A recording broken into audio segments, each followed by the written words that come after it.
The forces attacking the city were not the direct troops of the Jekka Group. The Jekka Group merely provided fire support, and the first to enter the city were the security army trained by the Jekka Group, all composed of Japanese people. Of course, they now have a new title granted by the Jekka Group called the Imperial Army.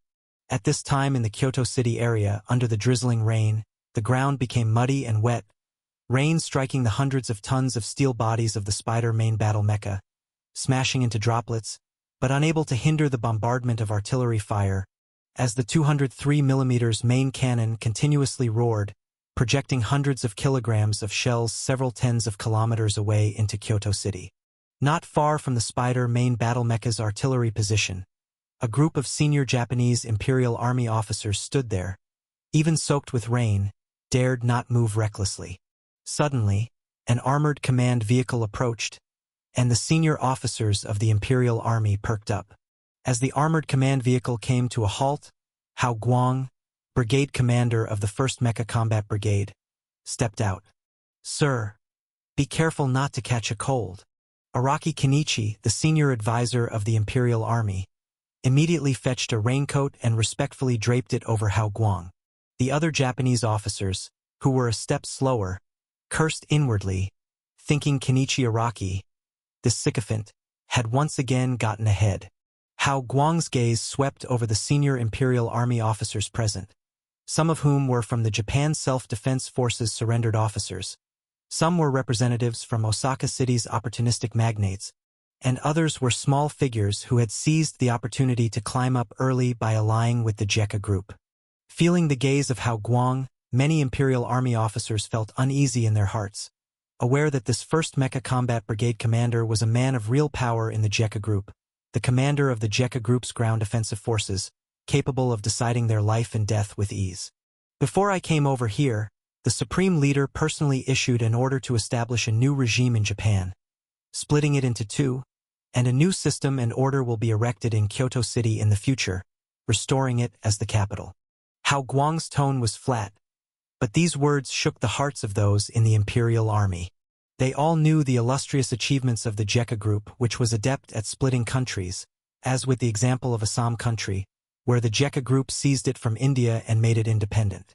Jawa country was also divided in two by the Jekka Group, and Yutai country was manipulated into establishing the Faha regime, serving as an indirect replacement. "The Supreme Leader is watching our performance. Kyoto City is the first city we need to capture, and the Jekka Group does not feed useless people. I need to see the role of your Imperial Army, and I have decided that the main troops for urban street battles will be drawn from your Imperial Army.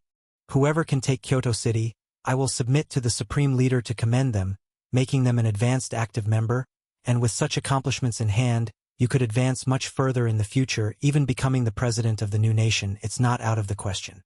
Hao Guang announced the plan, his voice carrying an enticing tone that made the hearts of the Imperial Army soldiers skip a beat, their eyes burning with passion. After these high-ranking Imperial Army officers processed his words, Hao Guang continued, "Now, who is willing to volunteer to take Kyoto City?" The room fell into silence as each of the Imperial Army high-ups weighed the pros and cons. "I, Araki Kenichi, am willing to take the lead, sir. Give me 80,000 soldiers, and I'll capture Kyoto City within a month." While others were still pondering, a loud shout startled them. Everyone turned to see it was the sycophant Araki Kenichi again. Seeing this, others dared not delay any longer, worried they might not even get the scraps if they were slower. "Sir, I'm also willing to lead the attack. Give me 100,000 Imperial Army soldiers, and I'm confident of capturing Kyoto City within 25 days. "What's 25 days? I'll take Kyoto City in 20 days and present it to the great Supreme Leader. I'll not only take Kyoto City in 20 days, but I'll also ensure all its artifacts are collected and presented to the Imperial Army." The high-ranking officers of the Imperial Army scrambled, each one convinced this was a piece of delicious pie, and with the Jekka Group backing them, they weren't worried about not being able to take Kyoto City. Not to mention, Kyoto City was already under siege, with the Japan Self-Defense Force finding it difficult to reinforce. Even through attrition, they could deplete the defending forces inside, coupled with the heavy artillery support from the Jekka Group. they were quite confident. And if they could achieve the primary goal of capturing Kyoto City, they could enter the high-level vision of the JECA Group, as Hao Guang had stated earlier, perhaps leading to a career path that could see them sitting on the presidential throne in the future, fueling many with burning ambitions. Within 15 days, I will capture Kyoto City. But at that moment, Araki Kenichi spoke again. 15 days? There are no jokes in the military. Hao Guang's expression was cold, fully aware of the caliber of the Imperial Army, mostly militia and converted Japan Self-Defense Force surrenders, with unreliable combat effectiveness. 10 days. Capture Kyoto City in 10 days. Araki Kenichi gritted his teeth, snarling as he laid down the gauntlet. He had risen from the bottom, initially a conscripted militiaman forced by the Japan government. After Osaka City was occupied by the JECA Group, he climbed intrusively with flattery and serving the Imperial Army well, seizing promotions, hence he wanted to gamble for a future. This guy's crazy. The other high-level Japanese officers were shocked beyond belief, incredulous at Araki Kenichi, wondering if he realized what he was saying. He wasn't leading elite troops from the JECA Group. With the Imperial Army alone, he needed to realize there were over 50,000 Japan Self-Defense Force stationed in Kyoto City. Although the defense forces in Kyoto City must have suffered significant losses due to aerial bombing and artillery shelling, the idea of taking Kyoto City in just 10 days, relying solely on the Imperial Army, seemed like a pipe dream to many, with even 20 days being extremely tight. Fine. I'll give you 2,000 more Imperial Army soldiers, but you'll be responsible for the logistics yourself. Hao Guang showed an approving look. Rare to find such a daring fellow. No need for logistics. I just hope you'll agree to one thing. After taking the city, allow us to venture out in the city for a while. Araki Kenichi seized the chance to propose, knowing what he needed. Without ample benefits, he couldn't effectively command the Imperial Army soldiers under him to fight hard. If, within 10 days, you fail to take Kyoto City, it will be your head on the line, understand? Hao Guang didn't hesitate. It was originally intended for Japanese to fight among themselves, reducing the sacrifice of JECA Group soldiers. As for what Araki Kenichi might do in Kyoto City, that wasn't his concern. Understood. I'm determined to serve the Imperial Army. You'll see my performance, sir. Araki Kenichi thumped his chest, exuding a fearless determination that slightly altered Hao Guang's view of him. Although he was unsure if Araki Kenichi could fulfill the task of capturing Osaka City in 10 days, depleting Japan's own manpower was certainly achievable, as long as Araki Kenichi valued his own life. Otherwise, he would surely attack Kyoto City with full force. At that time, whether the Japan Self-Defense Force in Kyoto City failed or the Imperial Army suffered heavy losses, it was irrelevant to Hao Guang because, in the end, those who died would all be Japanese. After Hao Guang left, the high-ranking Imperial Army officials all looked at Araki Kenichi as if he were a dead man, clearly not believing he could capture Kyoto City in 10 days. Such a feat seemed impossible. You worthless ones, just wait and see. I'll take Kyoto City for you to witness. Araki Kenichi snorted coldly, like a triumphant general gazing at others, as if he had already seen himself capturing Kyoto City, getting promoted within the JECA Group, and becoming a highly regarded figure. Outside Kyoto City, at the Imperial Army camp position, Araki Kenichi stood there with thousands of lower-ranked Imperial Army officers below him, all composed of Japanese, listening to Araki Kenichi's speech. On the periphery, there were also some soldiers from the JECA Group supervising the actions of these Imperial Army soldiers, preventing them from harboring inappropriate thoughts. By the grace of the Imperial Army, I, Araki Kenichi, will take full command of the Imperial Army for the Kyoto City campaign. All Imperial Army soldiers must obey my orders and commands. Right from the start, Araki Kenichi established his authority. The Imperial Army below showed little reaction. For them, joining the Imperial Army was just about filling their stomachs, and it didn't matter who was in charge. However, soon after, Araki Kenichi's next words caused their expressions to change drastically. I know what many of you are thinking. Merely believing that with the JECA Group backing you, you could slack off, casually fire a few shots without meaning, and avoid hurting your own people. Araki Kenichi sneered, his gaze sweeping across everyone. But sadly, the Imperial Army will neither agree to nor acknowledge your deceitful acts. I will set up a supervision team, and any cowardly attitude will result in execution on the spot by the supervision team. Not only will you face consequences, but your family and relatives in Osaka City will also be punished for your actions and sent to work in Gashan County. Upon hearing this, many of the Imperial Army couldn't remain seated, glaring angrily at Araki Kenichi. This traitorous scoundrel, coming up with such vicious ideas, not only forming a supervision team but also using their families as leverage, is truly insidious. What kind of place is Gashan County? It's crawling with numerous sea monsters. Being sent there to work spells doom. Bastard! How can you treat your own compatriots like this? I will never engage in a life-and-death struggle with the self-defense team. Threatening us with our parents? Do you even have a conscience? Among the Imperial Army on site, many were still planning to idle away time. But with Araki Kenichi's persecution, they couldn't sit still. Araki Kenichi's expression remained unchanged, as he didn't see the need to argue with dead men. As the chaos on site began to rise, squads of Jekka Group soldiers moved in, seizing those who resisted vehemently and dragging them out. Bang! Bang! Bang! With each gunshot, the Imperial Army, initially opposing Araki Kenichi, were given peanuts by the Jekka Group and collapsed dead on the ground, eyes unclosed. This action greatly intimidated the Imperial Army on site, the rest swallowing hard, looking at Araki Kenichi in fear and trepidation, realizing he was serious. Gentlemen, I'm not negotiating with you, but issuing an order. Araki Kenichi, with a sinister look at the Imperial Army, roared. Look at yourselves. Do you think there is any way out for you? From the moment you sided with the Jekka Group, our ties with the Japanese government became irreconcilable. Should the Jekka Group fail, we won't escape the Japanese government's purge. Those lofty figures in Japan absolutely won't allow us, in their eyes rebellious separatists, to live. The site was deathly silent, everyone staring at Araki Kenichi, his roar leaving an impact on their hearts.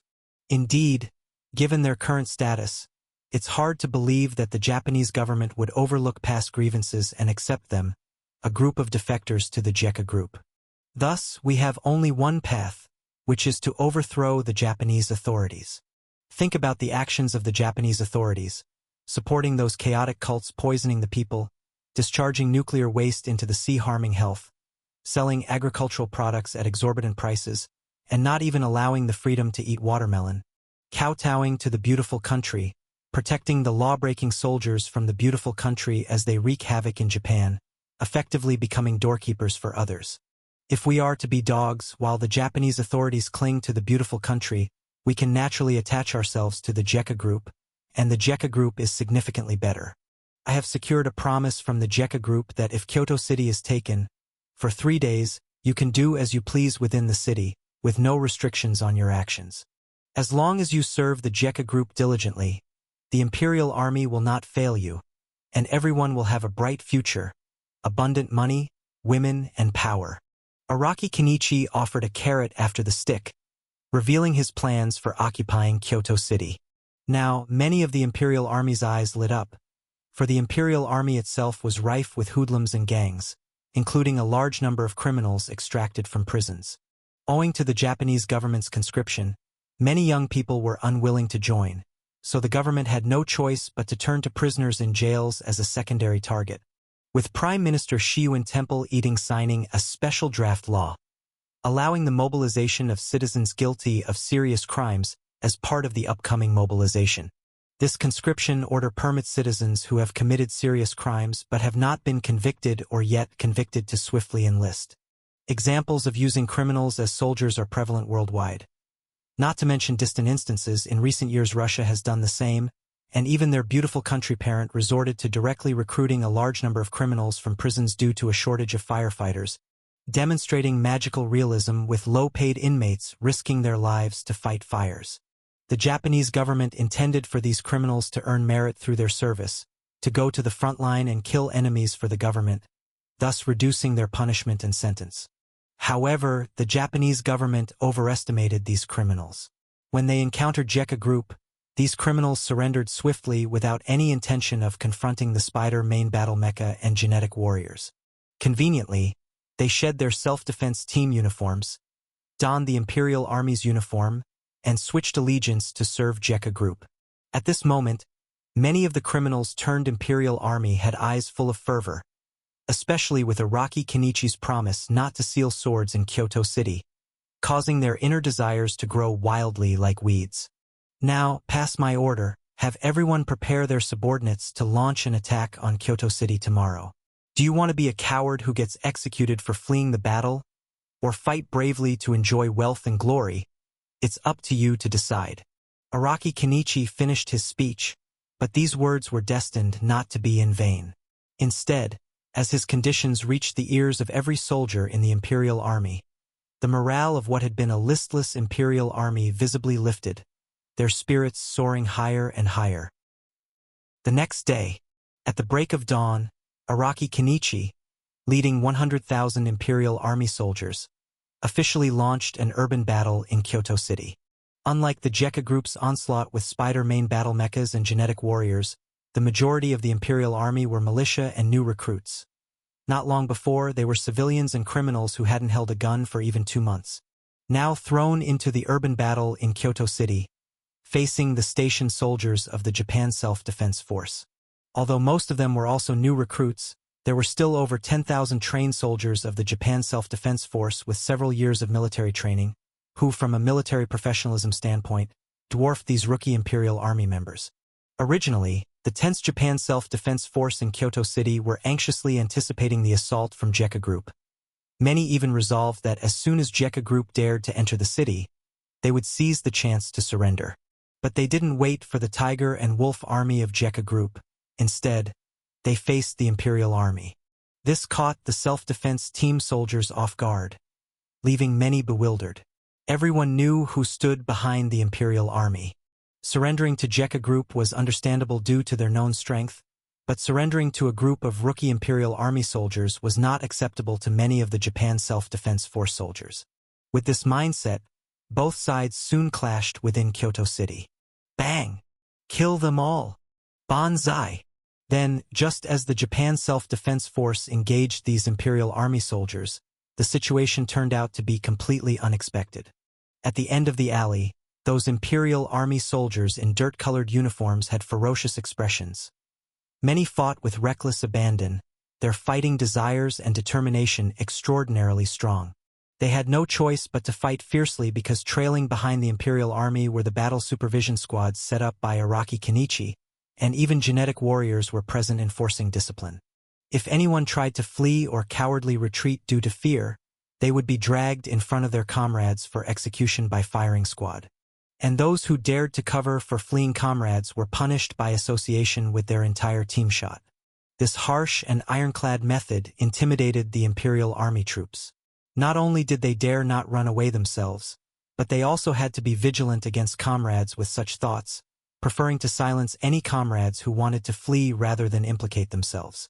Coupled with threats against their families and promises of wealth and glory, this Imperial Army erupted with tremendous combat power, fighting fiercely without fear of death, pressing the station Japan Self-Defense Force soldiers to lose ground continuously.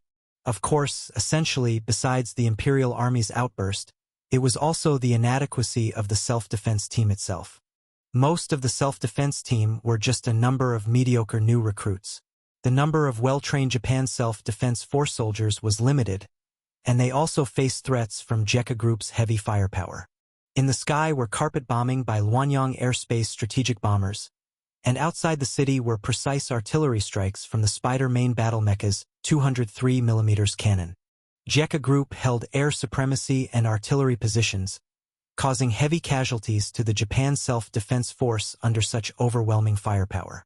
Often when they were caught in prolonged combat with the Imperial Army, if they couldn't break through for a long time, Jekka Group would carry out intensive bombing of the area, covering both the Imperial Army and the self-defense team with artillery fire regardless of life or death. After the bombing, the self-defense team and Imperial Army would typically be reduced to fragments among the crumbling ruins. This merciless method pushed the Imperial Army into further frenzy. They knew if they couldn't capture the positions quickly, They would be mercilessly bombed to death by Jeka Group, forcing the Imperial Army to fight to the death, bringing out all their potential under the threat of death. In contrast, the Japan Self-Defense Force was terrified. They clearly knew that the longer they held their positions, the more likely they would be bombed to death by Jeka Group, perishing along with the Imperial Army. The self-defense team certainly didn't have the same death-defying determination, so their positions fell one after another, retreating step by step under the attacks of the Imperial Army. This tactic also stemmed from Araki Kenichi's proposal, which greatly accelerated the capture and occupation of Kyoto City. After half of Kyoto City fell, the remaining Japan Self-Defense Force defenders could no longer hold on and announced their surrender to the Imperial Army they once despised. In this way, the Jeka Group took over Kyoto City without a scratch. It was only the Imperial Army that died. In the eyes of the Jeka Group, these guys weren't considered human, just expendables. Araki Kenichi fulfilled his promise. Took him only a week, not even 10 days, to capture Kyoto City. Kyoto City was occupied, but the city's ravaging had only just begun. Because Araki Kenichi promised, after taking Kyoto City, not to sheathe the swords for 3 days. Those Imperial Army soldiers, under the threat of life and death and mental fatigue during the siege, transformed directly into beasts, starting their brutal acts with grim smiles. There were still a large number of civilians in Kyoto City.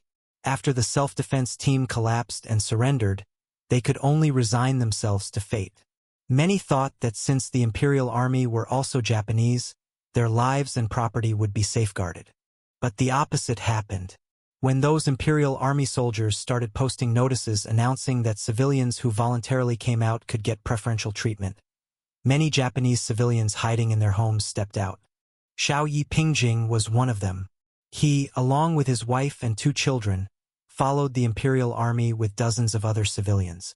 As the road they traveled grew more remote, Xiao Yipingjing, puzzled, asked, "Brothers, where are you taking us?" The Imperial Army soldiers, whom Xiao Yipingjing referred to as brothers, exchanged glances, nodded, and then pulled the trigger. "Wait, what are you doing? We're on the same side." Xiao Yipingjing's eyes filled with terror. Realizing the actions of these Imperial Army soldiers, his heart was filled with dead souls. "Ha! Same side. Hand over all your money to me." An Imperial Army soldier sneered, stepping forward to kick Xiao Yipingjing down and reached out to grab the gold watch on his wrist. "Don't hit my husband, you brute. I'm going to report you to the government." Seeing this, Xiao Yipingjing's wife, somehow summoning the courage, brutally pushed that Imperial Army soldier from behind. "Baka!" The soldier, enraged, pulled the trigger directly, the bullet piercing through her skull, spraying out yellowish-white matter. "No!" Xiao Yipingjing's eyes were splitting with desperation, but his rage didn't last long. Seeing that a murder had been committed, the Imperial Army soldier, deciding not to stop halfway, raised his gun and started firing indiscriminately, killing everyone. Bullets cut down one Japanese civilian after another. Xiao Yipingjing's 2 children also fell in a pool of blood. When Xiao Yipingjing tried to get up and fight, it was useless. Bare hands could not compete with the armed Imperial Army. After the murder, several Imperial Army soldiers began rifling the corpses, scavenging the bodies for wealth. Scenes like this played out throughout Kyoto City. When they emerged, they were quickly herded into dead-end lanes by the Imperial Army, like cattle and sheep. As they stood perplexed, dense gunfire erupted, bullets piercing their flesh.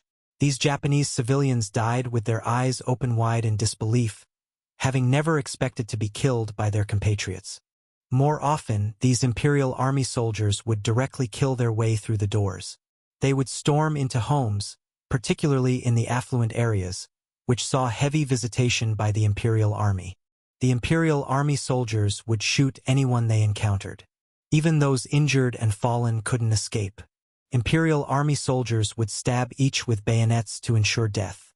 Then these soldiers would smirk, looking at the terrified women, pouncing forward, or confiscating valuables, stuffing precious items into their chests with deadly greed. Many Imperial Army soldiers with criminal backgrounds, now unchecked, could unleash their evil deeds, People's desires amplified to the extreme as unimaginable atrocities erupted in Kyoto City. Kyoto City instantly turned into a slaughterhouse, dismembered corpses scattered everywhere. Along the roadside, the canals were piled high with bodies, limbs intertwined, blood flowing into water, turning every hue, the pond filled with corpses. The streets were littered with bodies, crammed together like fish scales. Blood and stench filled the air. The marauding imperial army, after entering the city, began to ravage one affluent household after another, robbing money first, then women, and finally, unleashing their animalistic cruelty, committing indiscriminate killings, setting the city ablaze, the flames illuminating the soldiers' ferocious grins and the Japanese civilians' expressions of fear and despair. At this moment in Kyoto City, all social norms vanished. Only violence and terror remained. A true hell, nothing more, nothing less. The massacre in Kyoto City lasted 5 days, and during these 5 days, the city was almost shrouded in a mist of blood. Related news began circulating online very early. After all, in modern times everyone has a smartphone, and with a quick snap it can be uploaded to the web. It is almost impossible to block all channels and conceal such a large-scale massacre. The international community naturally condemned the massacre in Kyoto City unanimously. On this point, everyone is in agreement. Even the JECA group themselves stepped out to denounce the Imperial Army's reckless actions, lightly defining the events in Kyoto City as an Imperial Army riot, unrelated to the law-abiding JECA group itself. 5 days later, war correspondents from all over the world, who had been kept out, were finally allowed into Kyoto City. Here, they witnessed a scene unforgettable for a lifetime. Corpses piled up like mountains in the city were pushed into dugout pits, doused in gasoline, and set ablaze. The stench of burning corpses was detectable even 10 miles away. The ruins were almost everywhere in the city, along with a large number of bodies that had yet to be burned or buried. With no one to handle them, flies buzzed around, and maggots crawled across the decomposing flesh. Some inexperienced war journalists vomited up their previous night's meal upon witnessing this scene. Even those who had been to many battlefields and had witnessed numerous wars with rich experience felt their scalps tingle and stomachs churn as the scene before them was too bloody and tragic. Nobody had ever seen so many bodies. This massacre was a completely inhumane act. Walking here felt like walking in hell. What they saw and heard made their hearts clench and race. Upon seeing the Imperial Army with expressions either indifferent, ferocious, or cruel on their faces, their hearts were filled with terror, fearing being mistaken for lambs by these brutal soldiers and killed like the civilians in Kyoto City. Fortunately, their fears were unfounded. Although these Imperial Army soldiers were brutal, they were not without restraint. With the management of the JECA group, they did not dare point their guns at the war correspondents dispatched by various countries because the JECA group was even more ruthless than they were. The Imperial Army soldiers who did not adhere to the rules of the JECA group had already been singled out and shot by the JECA group. In times of war, the JECA group even bombed them along with their Imperial Army and self-defense team, not treating them as humans. Therefore, these Imperial Army soldiers understood clearly whom they could mess with and whom they had to obediently obey. Under the stern orders of the JECA group, the war journalists could capture the horrific state within Kyoto City. In the lens of these journalists, the city was filled with looted shops and building complexes that had been set on fire. This cultural ancient capital, illustrious in Japan's history, was now nearly deserted, with incomplete statistics suggesting civilian deaths reaching into the millions. But when this news reached the outside world, there was an uproar across the globe. The world knew there was a massacre in Kyoto City, but they never imagined it was this severe, exceeding many people's expectations.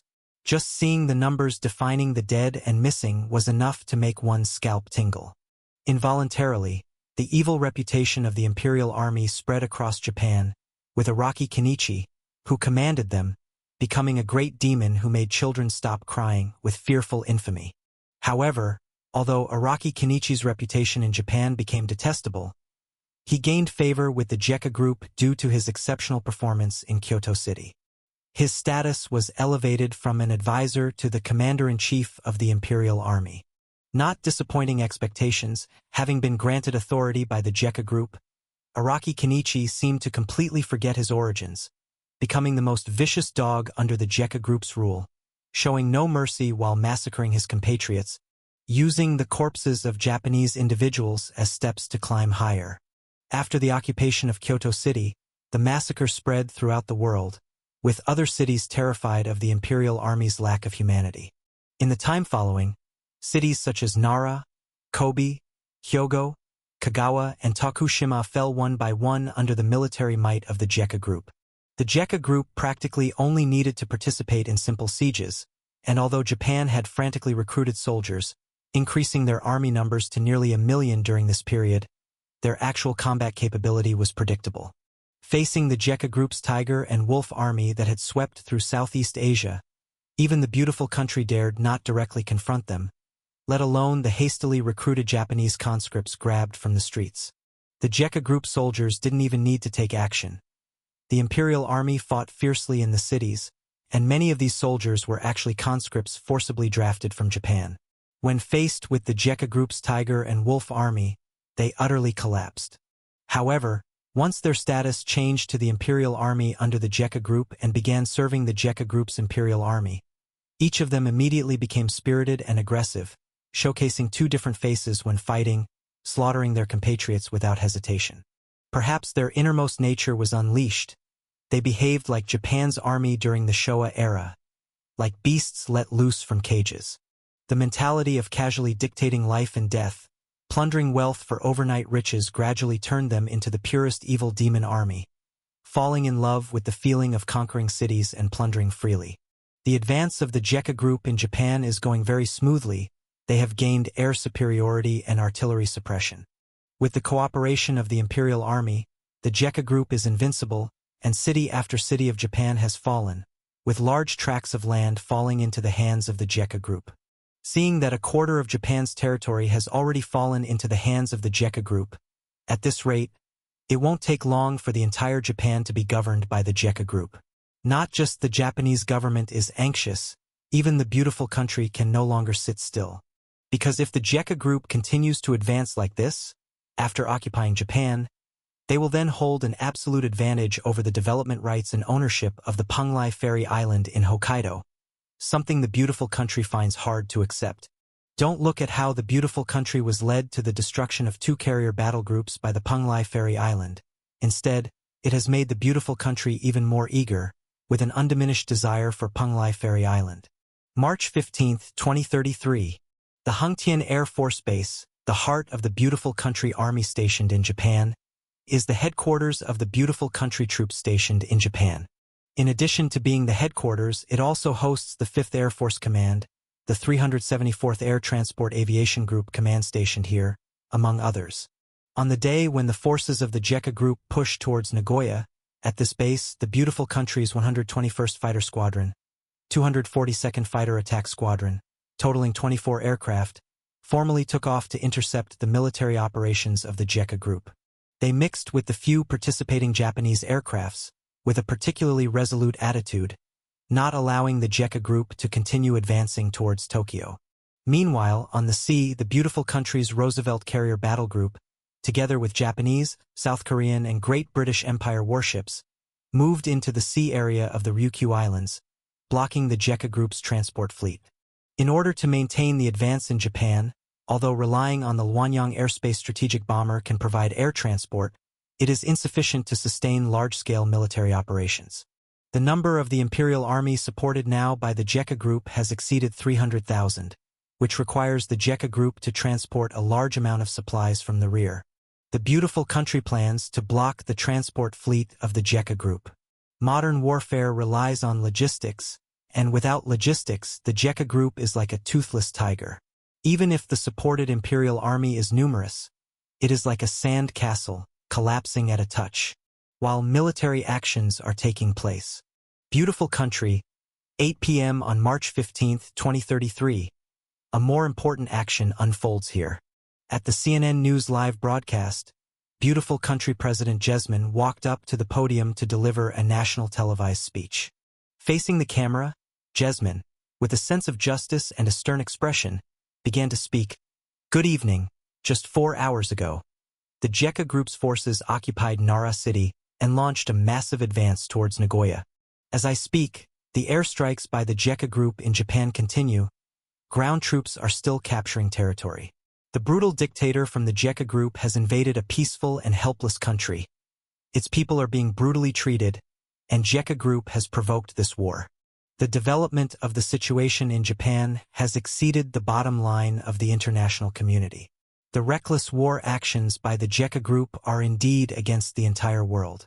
As one of our closest allies, we the beautiful country will not allow the JECA Group to trample on human rights and freedom. The actions of the JECA Group are a challenge to the entire world's established order. They think they can sweep away everything through war, similar to the evil Axis powers in World War II. No, even worse. However, victory is destined to stand on the side of justice. The JECA Group refuses to face their atrocities, trying to maintain their regime through war. This is destined to be an unachievable path, and we the beautiful country absolutely will not allow this to happen. Because the beautiful country is the most powerful country on Blue Star, as the torch of the free world, we the beautiful country have an obligation to support the weak, uphold justice, and maintain order on Blue Star. I now, in the capacity of the head of state of the beautiful United States, government head and commander-in-chief of the armed forces, exercise the rights granted by the Constitution and the people, and issue a final ultimatum to the JECA Group. If the JECA Group does not stop the expansion of military actions on Japan's mainland within 24 hours, and continues to increase troops and transport military supplies towards Japan's main island, the armed forces of the beautiful country will formally participate in the war as an ally, and expel the armies of this dictator JECA Group and its minions. This televised speech at 8 p.m., the news was broadcasted via live television, quickly spreading throughout the beautiful country and then worldwide. The whole world was like a lake being hit by a stone, shaken by this shocking news. The beautiful country finally couldn't bear but to get involved. The next day, just as the beautiful country issued the final 24-hour ultimatum to the JECA Group. Here at the JECA Group, a press conference was also held, simultaneously broadcast on live television. Su Jie stood on the press conference stage, addressing the 600 million people under the governance of the JECA Group through the TV lens, delivering a sharp and opposing speech. Just 9 hours ago, the authorities of the beautiful country issued a so-called final ultimatum. They announced from a high position that they would assist these evil countries like Japan in discharging nuclear wastewater, not hesitating to wage war against our JECA Group and branding themselves as symbols of justice. The beautiful country thinks it's stronger than our JECA Group. The beautiful country people say we are inferior to them, so we will speak to them through strength, using bullets and gunpowder to tell this self-proclaimed world dominator just who is the weaker one. The united resolve of all 600 million people will crush all demons and monsters. We solemnly declare, the war that the beautiful country and its minions try to impose on the JECA Group will not intimidate the JECA Group. Instead, this will become the most glorious victory in JECA Group's history. Compatriots, stand up. Let the storm begin. Long live victory. Su Jie slowly raised his arm, and the countless reporters below enthusiastically captured the scene, their expressions filled with excitement looking at this supreme leader of the JECA Group on stage. Long live victory! Long live victory! Long live victory! The JECA Group personnel attending the meeting below all stood up, raising their right arms in response to the leader's declaration. Behind the television screen, 600 million people also shouted loudly, responding feverishly to the leader's call, ready to engage in a fight to the death with the beautiful country. As Su Jie's speech spread, the entire world could already foresee the JECA Group is not prepared to yield, and war between the beautiful country and the JECA Group will be unavoidable. Just 9 hours ago, the authorities of the beautiful country issued a so-called final ultimatum.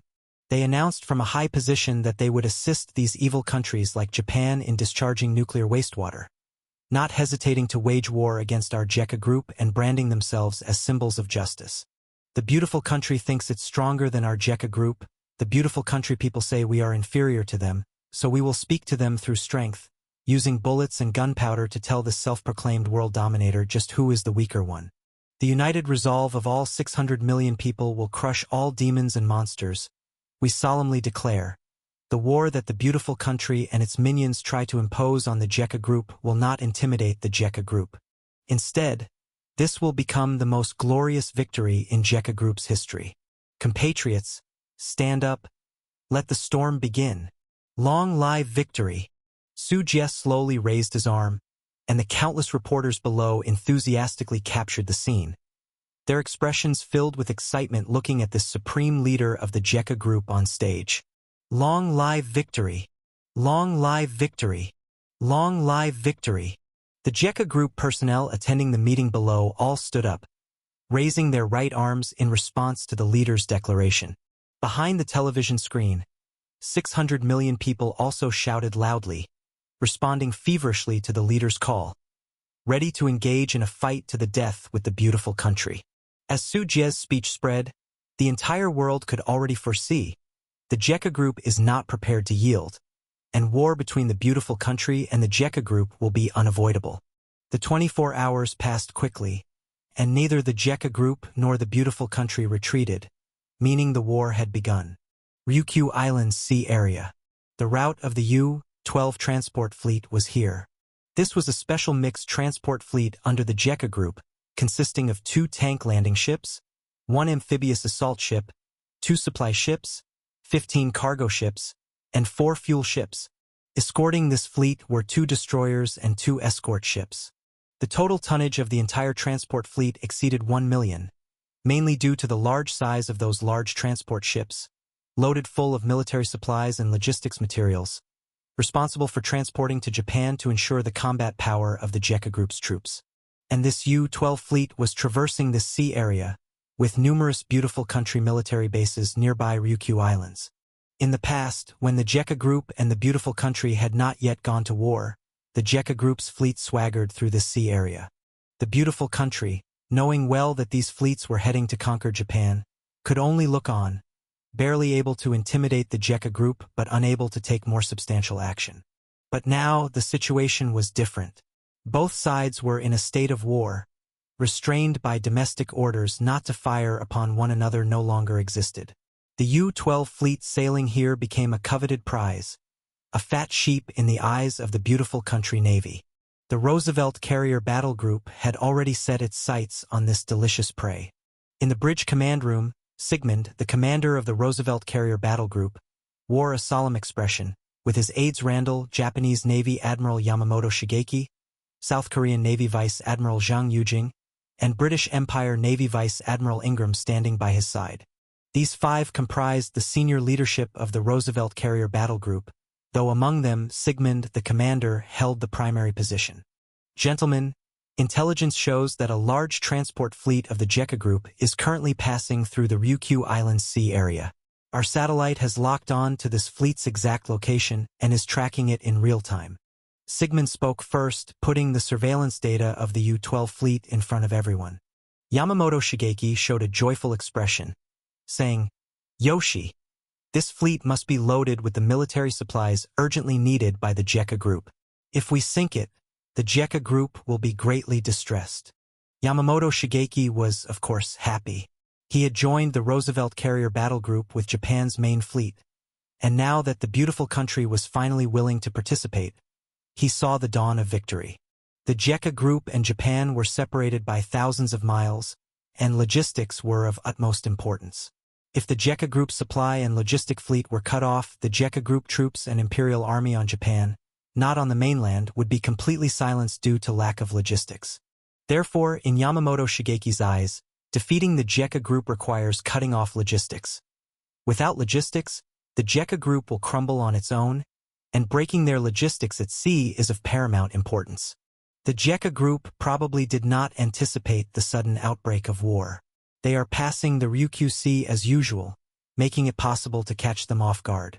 Our Queen Elizabeth aircraft carrier can launch carrier-based aircraft to deal with this fleet. Ingram, while sipping coffee, casually said with a gentleman's elegance, voluntarily offering to deliver a warning blow to the Jekka Group and accumulate military merits for himself. He liked these battles where the chances of victory were clear. This fleet cannot escape. To be cautious, it's better to directly use anti-ship missiles to resolve it. Carrier-based aircraft risk getting shot down by anti-aircraft fire. Our South Korean warships are willing to serve as the vanguard. Zhang Yujing suggested, similarly eager to snatch some military merits. He knew very well that if he did not act now, when the JECA Group and the beautiful country's fleets faced off directly, their South Korean fleet's capability would only be reduced to a spectator. If they did not accumulate military merits now, facing the main fleets of the JECA Group to gain merits would be a completely different level of difficulty, so they better squeeze the softest fruit while they can. Attacking a transport fleet has no risk and high returns. Ingram glared at Zhang Yujing, slapping the table. Are you looking down on the Royal Navy of the British Empire? When our invincible fleet ruled the seas, you South Koreans were still playing with small sampans. Asaba, you also know that was the era of the British Empire. Now your sun has long set. Even your Queen Elizabeth aircraft carrier needs to lease carrier-based aircraft from the beautiful country to fill its numbers. You've disgraced yourselves on the international stage. Zhang Yujing sneered. Both being allies of the beautiful country, he was not afraid of the other. If things got tough, he could just go home directly. After all, the JECA Group was attacking Japan, and many South Koreans were clapping their hands in applause. Of course, this idea was just pure imagination. The beautiful country would not allow it, and South Korean leadership also did not favor this solution. In choosing between having Japan or the JECA Group as neighbors, South Korean leadership preferred having Japan as a neighbor. After all, the JECA Group's greed for land was well known, and South Korea's government leaders feared their territory might one day be eyed by the JECA Group, following in Japan's shameful path. Bullshit, our British Empire, no matter how declined, still has two 65,000-ton aircraft carriers. Does your South Korea have that? Humph, what's the use of having carriers? They're eternally docked for maintenance, unable to even afford military expenses, just bloated appearances.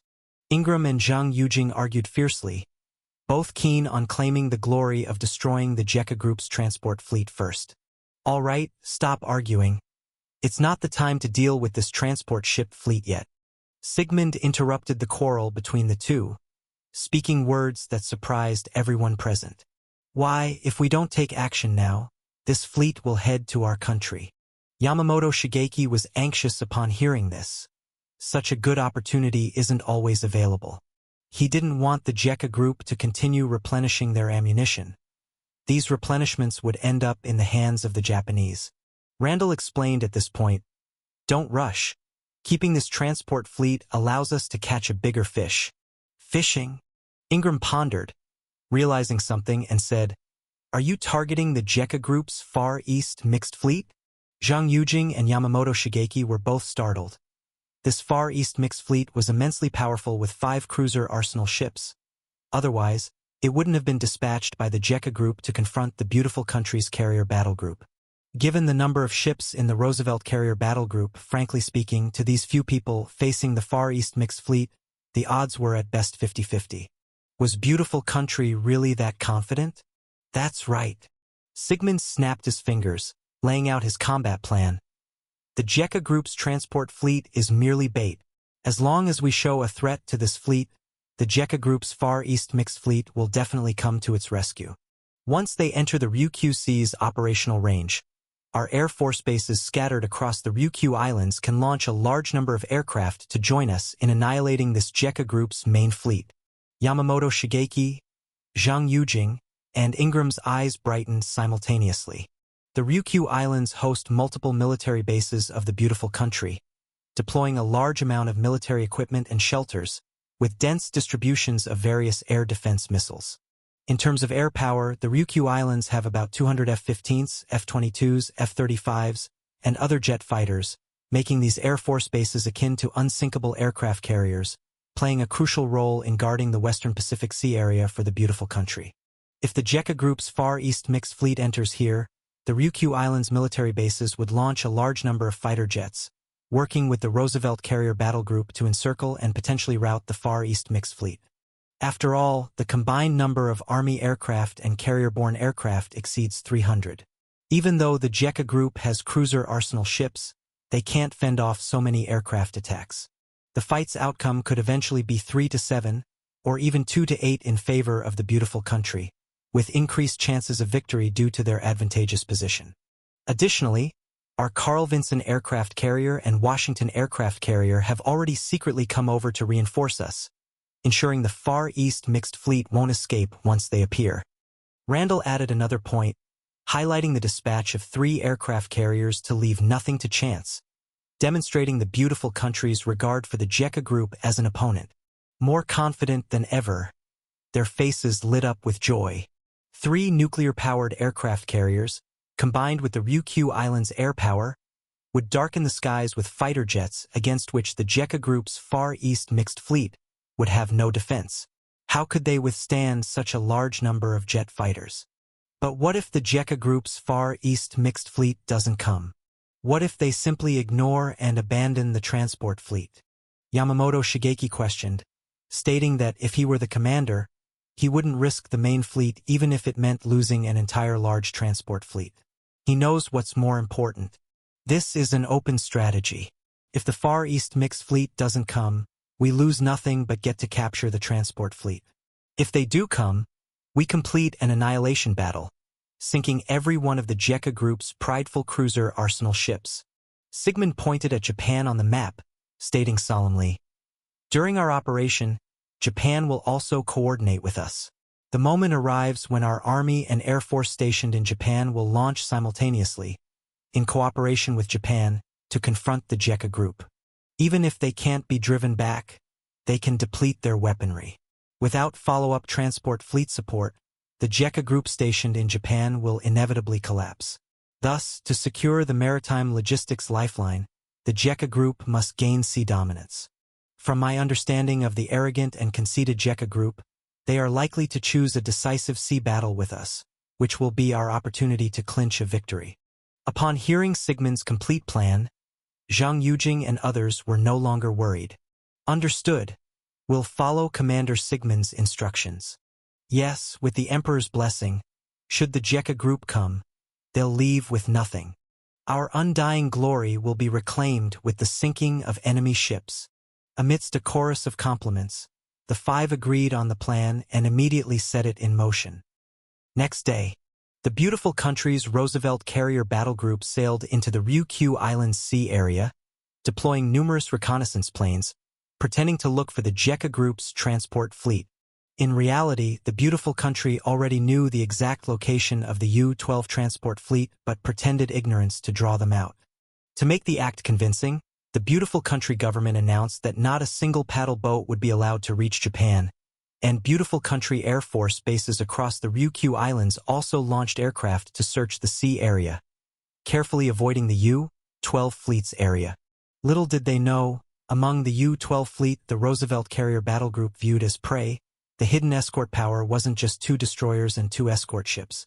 The ocean waves rolled gently, and sunlight glistened on the sea, where golden light entwined with white spray, resembling a golden-silver swirl. The U-12 transport fleet maneuvered through it. In the deep waters beneath this fleet, 4 enormous vessels sailed silently. Among them were 3 Devourer-class deep-diving cruisers, and another, over 500 meters long, was the Yuan Shou, a destroyer-class battleship. Its commanding officer, a 54-year-old lieutenant general named Xia Pingshu, had received reports from the U-12 fleet. "Looks like the beautiful country is trying to bait us." Xia Pingshu chuckled, as the Jekka Group satellites had also detected the Roosevelt carrier battle group's movements. Thanks to the inexpensive and massive quantities of Kunping rockets, Jekka Group satellites in space had outnumbered those of the beautiful country, providing great ease in military reconnaissance. From the beginning of the war, the Jekka Group had been tracking the Roosevelt carrier battle group, so when Xia Pingshu noticed the carrier's actions, he guessed the opponent's general intentions. "Notify the Far East Mixed Fleet and have Old Peng ready. If the beautiful country wants to set a trap, then we'll venture into this tiger's den." Xia Pingshu, well-versed in combat strategy, realized that the beautiful country aimed to leverage the Ryukyu Islands' advantages to draw the Far East Mixed Fleet into a trap. This was an open strategy, unless the Jekka Group planned to abandon sea dominance and have their maritime supply lines severed. If they want to encircle us, they shouldn't be surprised if I break out from the center. Let's see who can't handle it. A confident smile graced Xia Pingshu's lips. The 9,600mm biological plasma cannons on the Yuan Shou were his source of confidence. Battleships may have faded from history, but not due to insufficient firepower. Large-caliber naval guns are not much weaker than missiles, but mainly because of their range. Aircraft carriers could fly jets over from hundreds of kilometers away, and the battleships couldn't even see the carriers before getting bombed, naturally falling behind the times. However, this was no longer the case with the Yuan Shou. With various cutting-edge weapons, Xia Pingshu considered that even the nuclear-powered carriers of the beautiful country stood no chance against the destroyer-class battleship's might. With determined eyes, Xia Pingshu commanded the Yuan Shou to accelerate, leading the 3 other Devourer-class cruisers away from the transport fleet, speeding towards the direction of the Roosevelt Carrier Battle Group. March 20, 2033. As the U-12 transport fleet was threatened, the JECA Group Far East Mixed Fleet began turning southward, heading toward the Ryukyu Island Sea area. The massive fleet advanced majestically, consisting of 5 Devourer-class deep-diving cruisers, along with a large number of destroyers, escort ships, and submarines, expanding its formation to hundreds of kilometers. This is an extinction-level fleet that would plunge most countries into despair. March 21st. The beautiful country's Roosevelt Carrier Battle Group also began accelerating northward, with a high frequency of aircraft taking off and landing on the Roosevelt aircraft carrier, expanding the reconnaissance information network. Radio waves densely spread across the sea, and countries all over the world have already sensed the smell of gunpowder for a maritime decisive battle. Nations capable of assembling satellite networks are moving military satellites into new orbits, focusing on the Ryukyu Sea. March 22nd. A reconnaissance plane from the beautiful country flew over the Far East Mixed Fleet, and although it was quickly shot down by anti-aircraft fire, the pilot managed to send radio information back before crashing. This also meant that the location of the JECA Group Far East Mixed Fleet was exposed to the sight of the beautiful country. Receiving this radio message, everyone in the Roosevelt Carrier Battle Group was ecstatic. Fleet Commander Sigmund clenched his fist.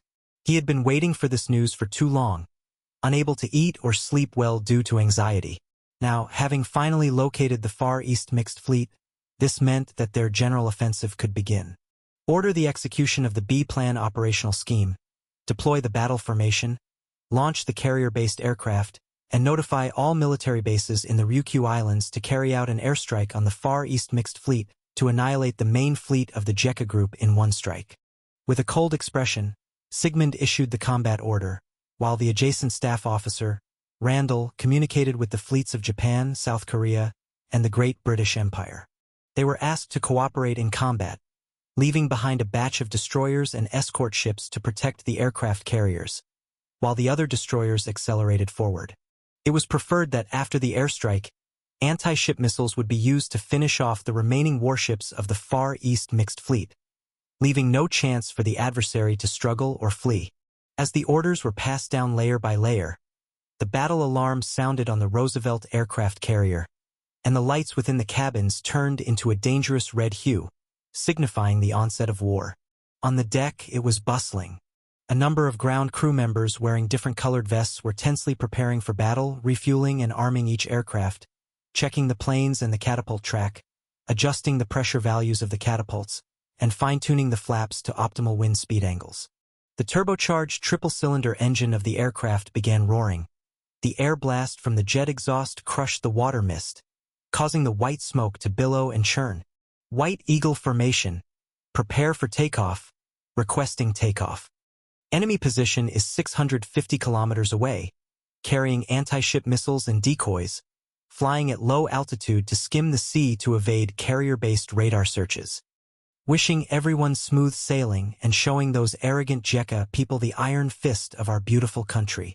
After a series of tense coordinations, the takeoff commander wearing a yellow vest bent his knees, pointing his index and middle fingers in the direction of the aircraft's takeoff, signaling for takeoff. The next moment, with this hand signal received, the catapult operator pressed the launch button. Within 2 seconds, the catapult launched the multi-ton carrier-based fighter jet at a speed of 300 meters per second off the catapult track. The aircraft's wings then extended at a wide angle, gaining more uplift, and with a pull of the nose, it instantly took off into the sky, whistling as it soared into the blue sky. Eagle 1 is airborne. White Eagle 2 is airborne. Maintain aerial formation. One after another, aircraft took off, including F-35 Lightning fighters, F/A, 18 Super Hornet fighters, EA-18G Growler electronic warfare aircraft, and E-2C divided by D Hawkeye fixed-wing early warning aircraft. The first White Eagle formation comprised a total of 24 fighter jets, combat attack jets taking off to coordinate with electronic warfare and early warning aircraft, flying toward the direction of the Far East Mixed Fleet. Subsequently, 18 fighter jets in the second formation and 18 fighter jets in the third formation were also deployed, forming an attack formation of a total of 60 fighter jets, with fewer than 10 fighter jets remaining to defend the airspace of the Roosevelt aircraft carrier. The three formations did not launch an all-out assault but were instead split into 3 stages, capable of delivering echeloned wave-peak strikes on the Far East Mixed Fleet. At the same time, in a more distant sea area, the other 2 Nimitz-class aircraft carriers, the Carl Vinson aircraft carrier and the Washington aircraft carrier, were also speeding up, running at full power to close the distance with the Far East Mixed Fleet, entering the operational radius of the carrier-based aircraft. In various Air Force bases on the Ryukyu Islands, Army fighter jets were also taking off. Although these fighter jets took off from different locations, their purpose was the same, which was to destroy the JECA Group Far East Mixed Fleet. Even the Royal Navy of the British Empire's Queen Elizabeth aircraft carrier was eager to join the fray, launching carrier-based aircraft to join the excitement. For a moment, the entire Ryukyu Island sea area seemed to be filled with the roar of aircraft, as they intended to annihilate the main fleet of the JECA Group in one fell swoop. Victory is certain in this battle. Looking at the magnificent scene before him, a confident smile appeared on Sigmund's lips. Below the bridge, countless Navy soldiers on the warships removed their caps, waving at the low-flying parade of fighter jets, the fierce wind from the jets causing many to lose their footing, but everyone was filled with excitement. Such a massive and invincible carrier-based aircraft power is the ultimate force of beautiful countries' dominance over the ocean.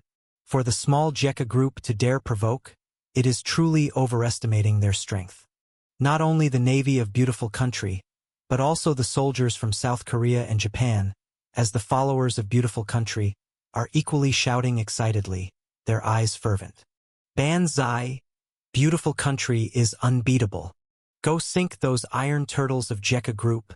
Leave none behind. Justice will prevail. Over 100 nautical miles away from the Roosevelt carrier, on the Chuyun helicopter destroyer, which is actually a quasi-aircraft carrier, with a full load displacement of 30,000 tons. It can carry multiple helicopters, executing various missions like anti-submarine, transportation, and vertical landing. At this moment, on an anti-submarine helicopter taking off from the Chuyun quasi-aircraft carrier, pilot Du Bianjin waved his fist, his roar deafening, cheering on the passing carrier-based aircraft. You must avenge me. Sink all of JECA Group's warships. Leave none. Feed them to the fish at the sea bottom.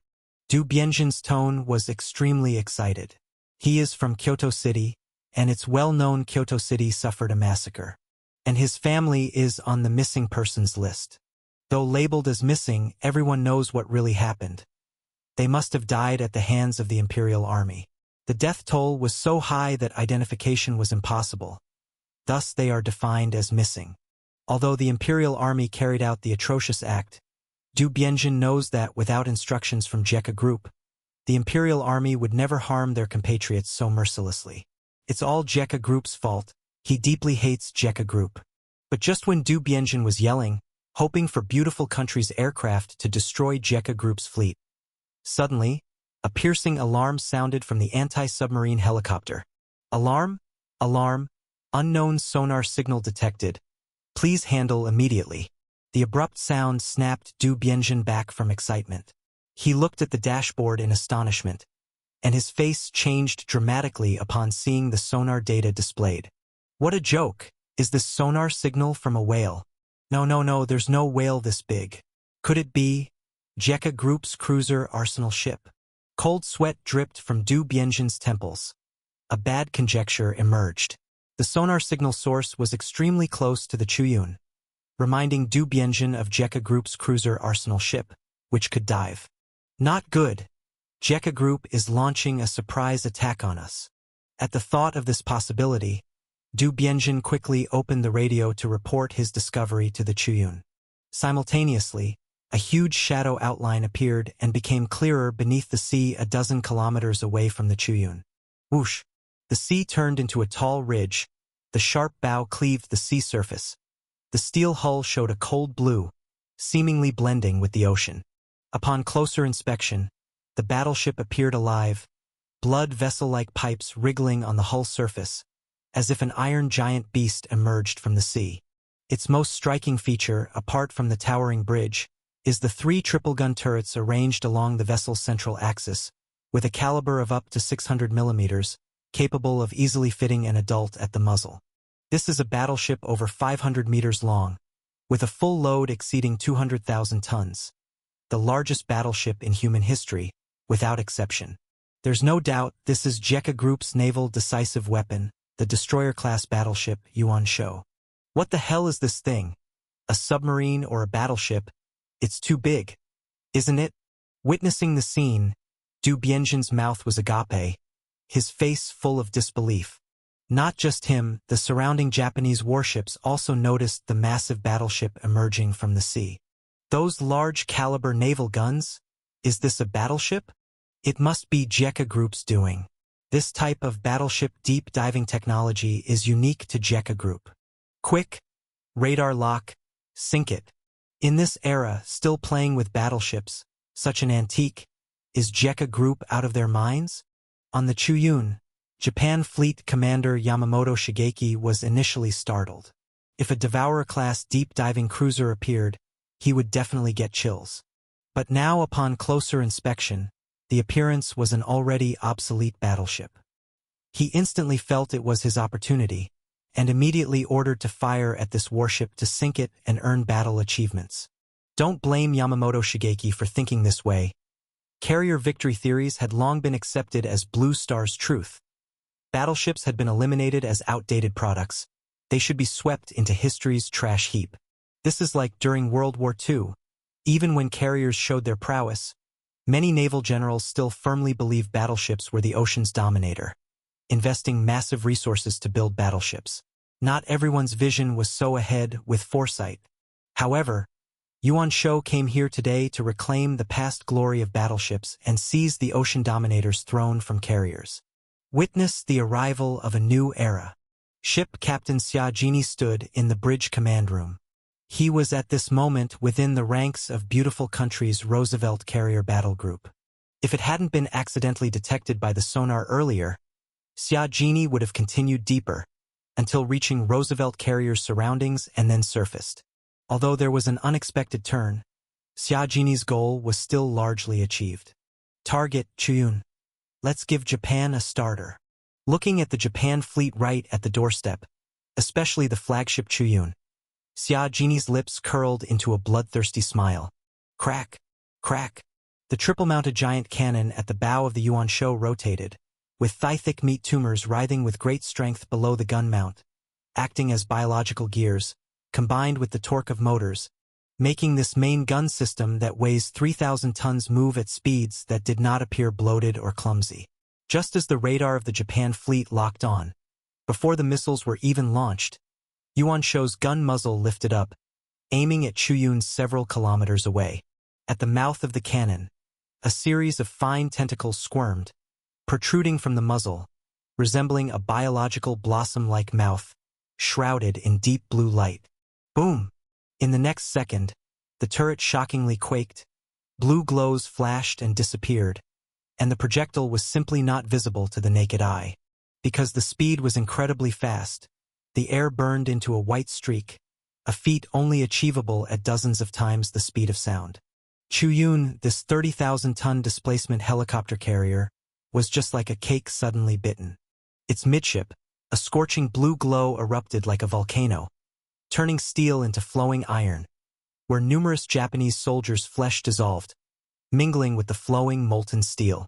The deck melted away, the hangar ignited, and the engines at the bottom and ship hull weren't spared.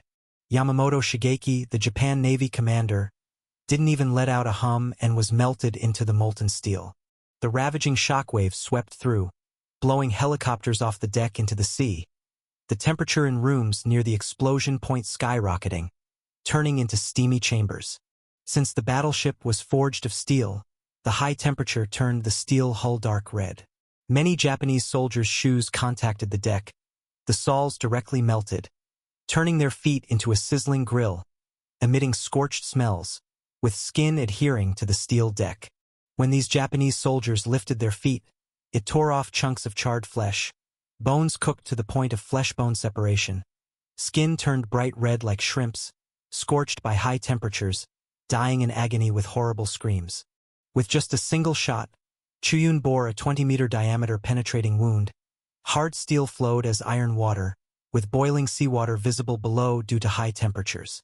This level of destruction was something a 30,000-ton displacement vessel couldn't withstand. The ship pierced through the middle, seawater frantically rushing in. The battleship sank at a speed visible to the naked eye, while the few Japanese soldiers who survived by luck jumped into the sea. Just one shot and Japan's Navy flagship was completely done for.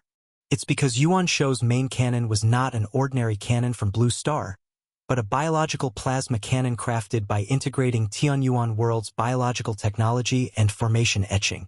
This 600mm caliber main cannon, a barrel as long as 30.5 meters, can be perceived as a biological esophagus, with the ammunition zone at the cannon's base considered a special stomach. Biological plasma is generated in this stomach through formation, leveraging biological effects to coagulate into a super high-temperature plasma and spray it towards the enemy.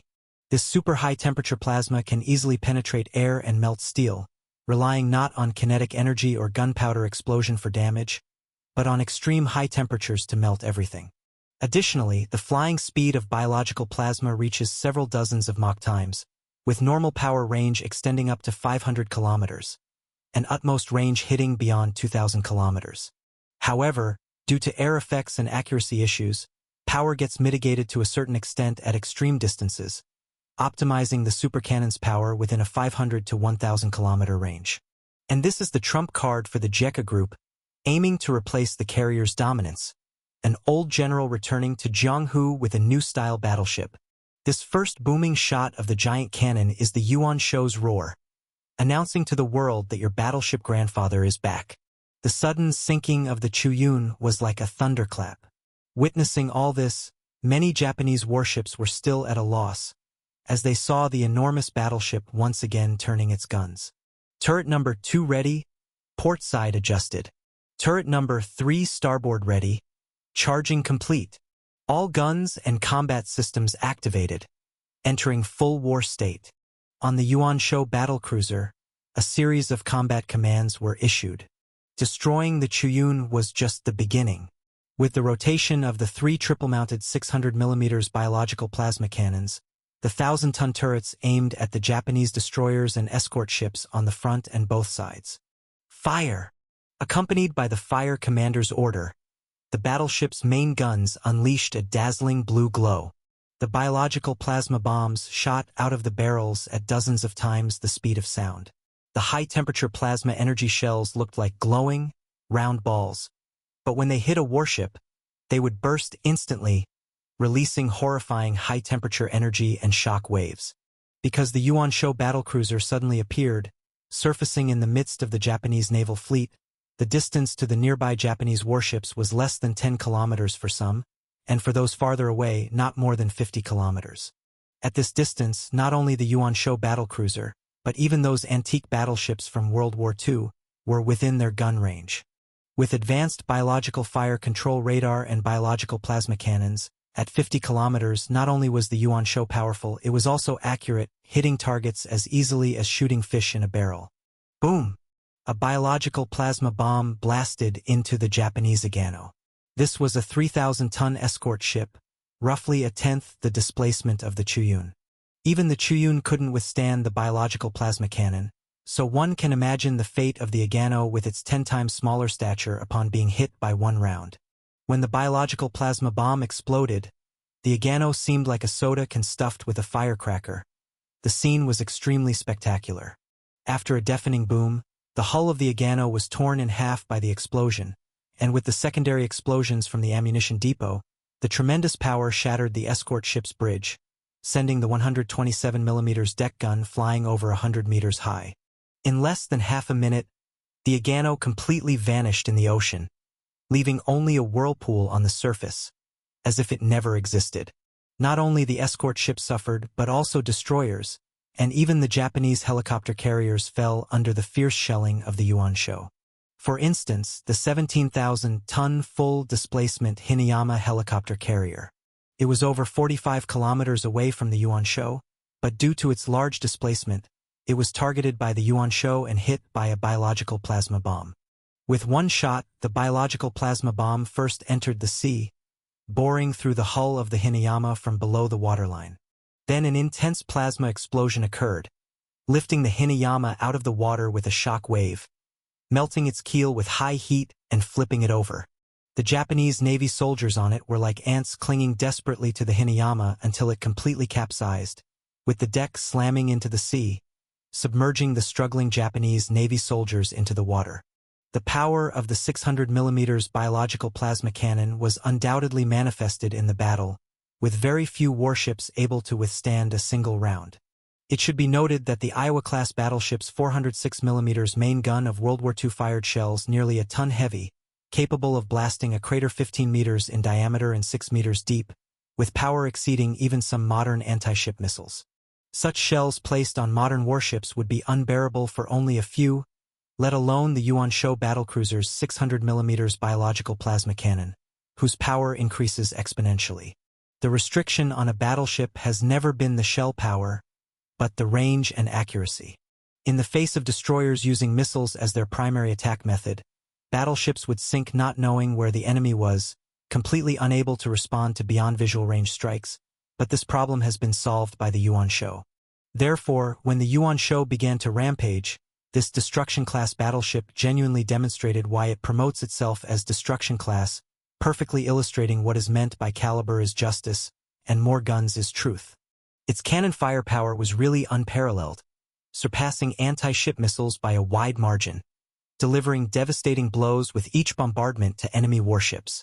When the 9 600mm biological plasma cannons of the Yuansho completed the first round of firing and entered the energy accumulation time, 9 Japanese warships had been sunk or incapacitated completely during the battle. The distance was too close for the Yuansho to miss, and the biological plasma cannon traveling at dozens of times the speed of sound made these warships incapable of intercepting them. In an instant, the sea was full of smoke and sinking warships, from the 30,000-ton Chuyun to the 2,000 to 3,000-ton escort ships. The appearance of the Yuansho was established with the corpses of 9 warships. It sounds long, but from the Yuansho's debut, only over a minute had passed, and at this time the Japanese counterattack finally arrived. The closest Japanese destroyers and escort ships to the Yuansho unleashed their 120mm caliber guns at hundreds of rounds per minute towards the Yuansho, clanging away. However, this level of bombardment for the Yuansho was not even in the least bit scratchy. With a displacement of 200,000 tons, the armor of the Yuansho is exceptionally abundant. The outer shell armor and framework, made from a blend of special metals and deep-sea luminous stone, combined with biological meat tumor, form an alloy biological insect shell composite armor with astonishingly high defense capability. The shells fired from the 120mm naval guns are like water guns. They hit and bounce off, leaving only minor scratches and dents, hardly able to break through the defense. However, naval guns are not the primary weapon of the Japanese destroyers. Anti-ship missiles are. Dozens of Japan's domestically produced Type 17 anti-ship missiles formed the first wave of missile rain, shooting towards the JECA Group side. These missiles have a range of 200 kilometers, and hitting targets tens of kilometers away is impossible to miss. The Yuansho battlecruiser immediately responded, growing some fuzzy things similar to mycelium on both sides of the ship. This is actually a dense layer of perceptive fuzz, like skin pores, capable of acutely detecting all movements around it. Once an incoming attack is detected, It sends interception or retaliation signals, with sensing information abilities more sensitive than radar. Simultaneously, openings cracked open on the front and rear decks of the battlecruiser. These openings are not missile vertical launch systems. Within the openings, wriggling forms with Cnidarian-like traits unfold into semi-transparent tendril-like tentacles, which emit purple energy spores toward the swiftly skimming anti-ship missiles, actively approaching them. When these energy spores explode, the anti-ship missiles wobble drunkenly, with most plunging into the sea or veering off course to unknown destinations. This is because the energy spores affected the precise electronic instruments and gyroscopes inside the missiles, making them difficult to follow their original trajectory through energy transfer interference. From a high altitude looking down, the Yuan Shou battlecruiser seems transformed into a gigantic sea monster covered with slender tentacles, as if the deck sprouted numerous writhing seaweed tendrils, waving in the breeze while emitting large amounts of purple spores. Occasionally, some missiles break through the energy spore defense line. On the Yuan Shou battlecruiser, there are also some auxiliary guns, including 6 triple-mounted 250mm biological plasma cannons and 1830mm close-in defense guns scattered across the warship. These can also provide air defense. The dense close-in defense guns scatter a rain of bullets, intercepting the anti-ship missiles without needing the auxiliary guns to fire biological plasma, forming a formidable air defense network. At this juncture, the 9 600mm biological plasma cannons glowed with a blue halo once more. Despite the large caliber, the firing rate of the biological plasma cannons is not slow, more than sufficient for combat. In the fearful eyes of the Japanese soldiers, the 600mm biological plasma cannons roared once again. Amidst the deafening roar of cannon fire, Japanese destroyers and escort ships walked toward destruction one after another.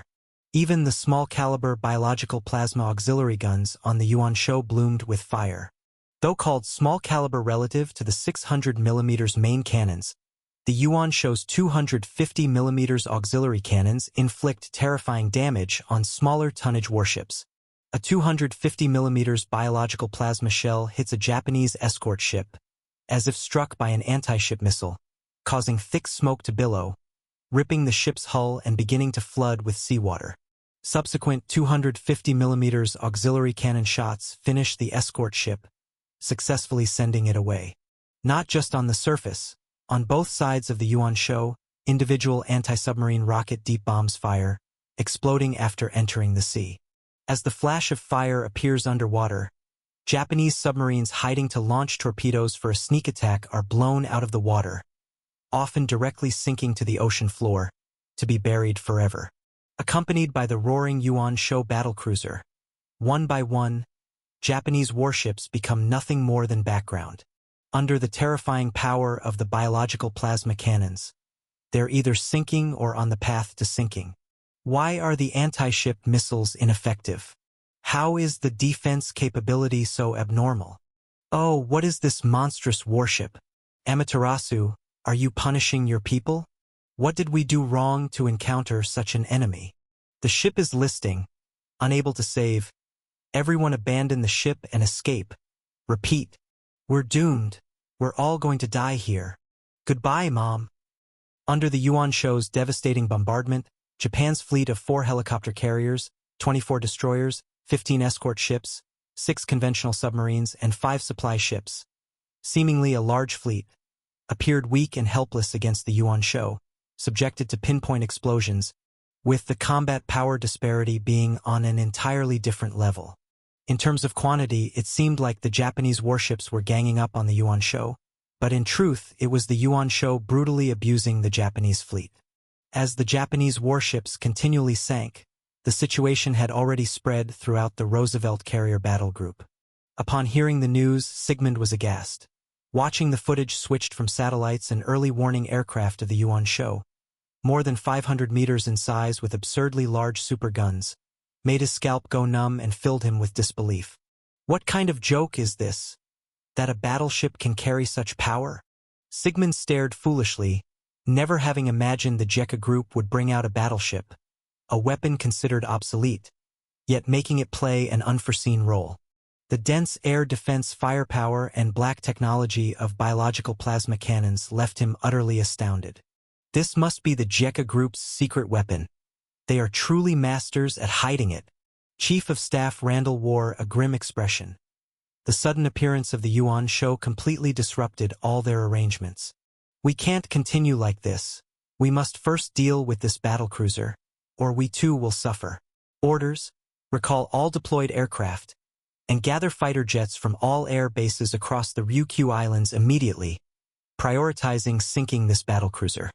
Sigmund gritted his teeth, originally aiming to deal with the JECA Group's Far East mixed fleet first, but allowing this battlecruiser to rampage could mean their Roosevelt carrier battle group might be sent to the seabed before the mixed fleet. Randall nodded, ready to depart when suddenly new messages were brought by communications personnel. Report: Ryukyu Islands urgently reporting. Phoenix bombers detected in multiple airspace launching carpet bombing by JECA Group. Commander, 3 cruiser arsenal ships emerged from the northeast, with the active phased array radar system detecting large amounts of incoming missile signals. Commander, the situation is dire. The Great British Empire's Queen Elizabeth aircraft carrier suddenly turned, ignoring our warnings and disengaging privately. They are attempting to flee. One message after another arrived, each appearance making Sigmund's face grow paler.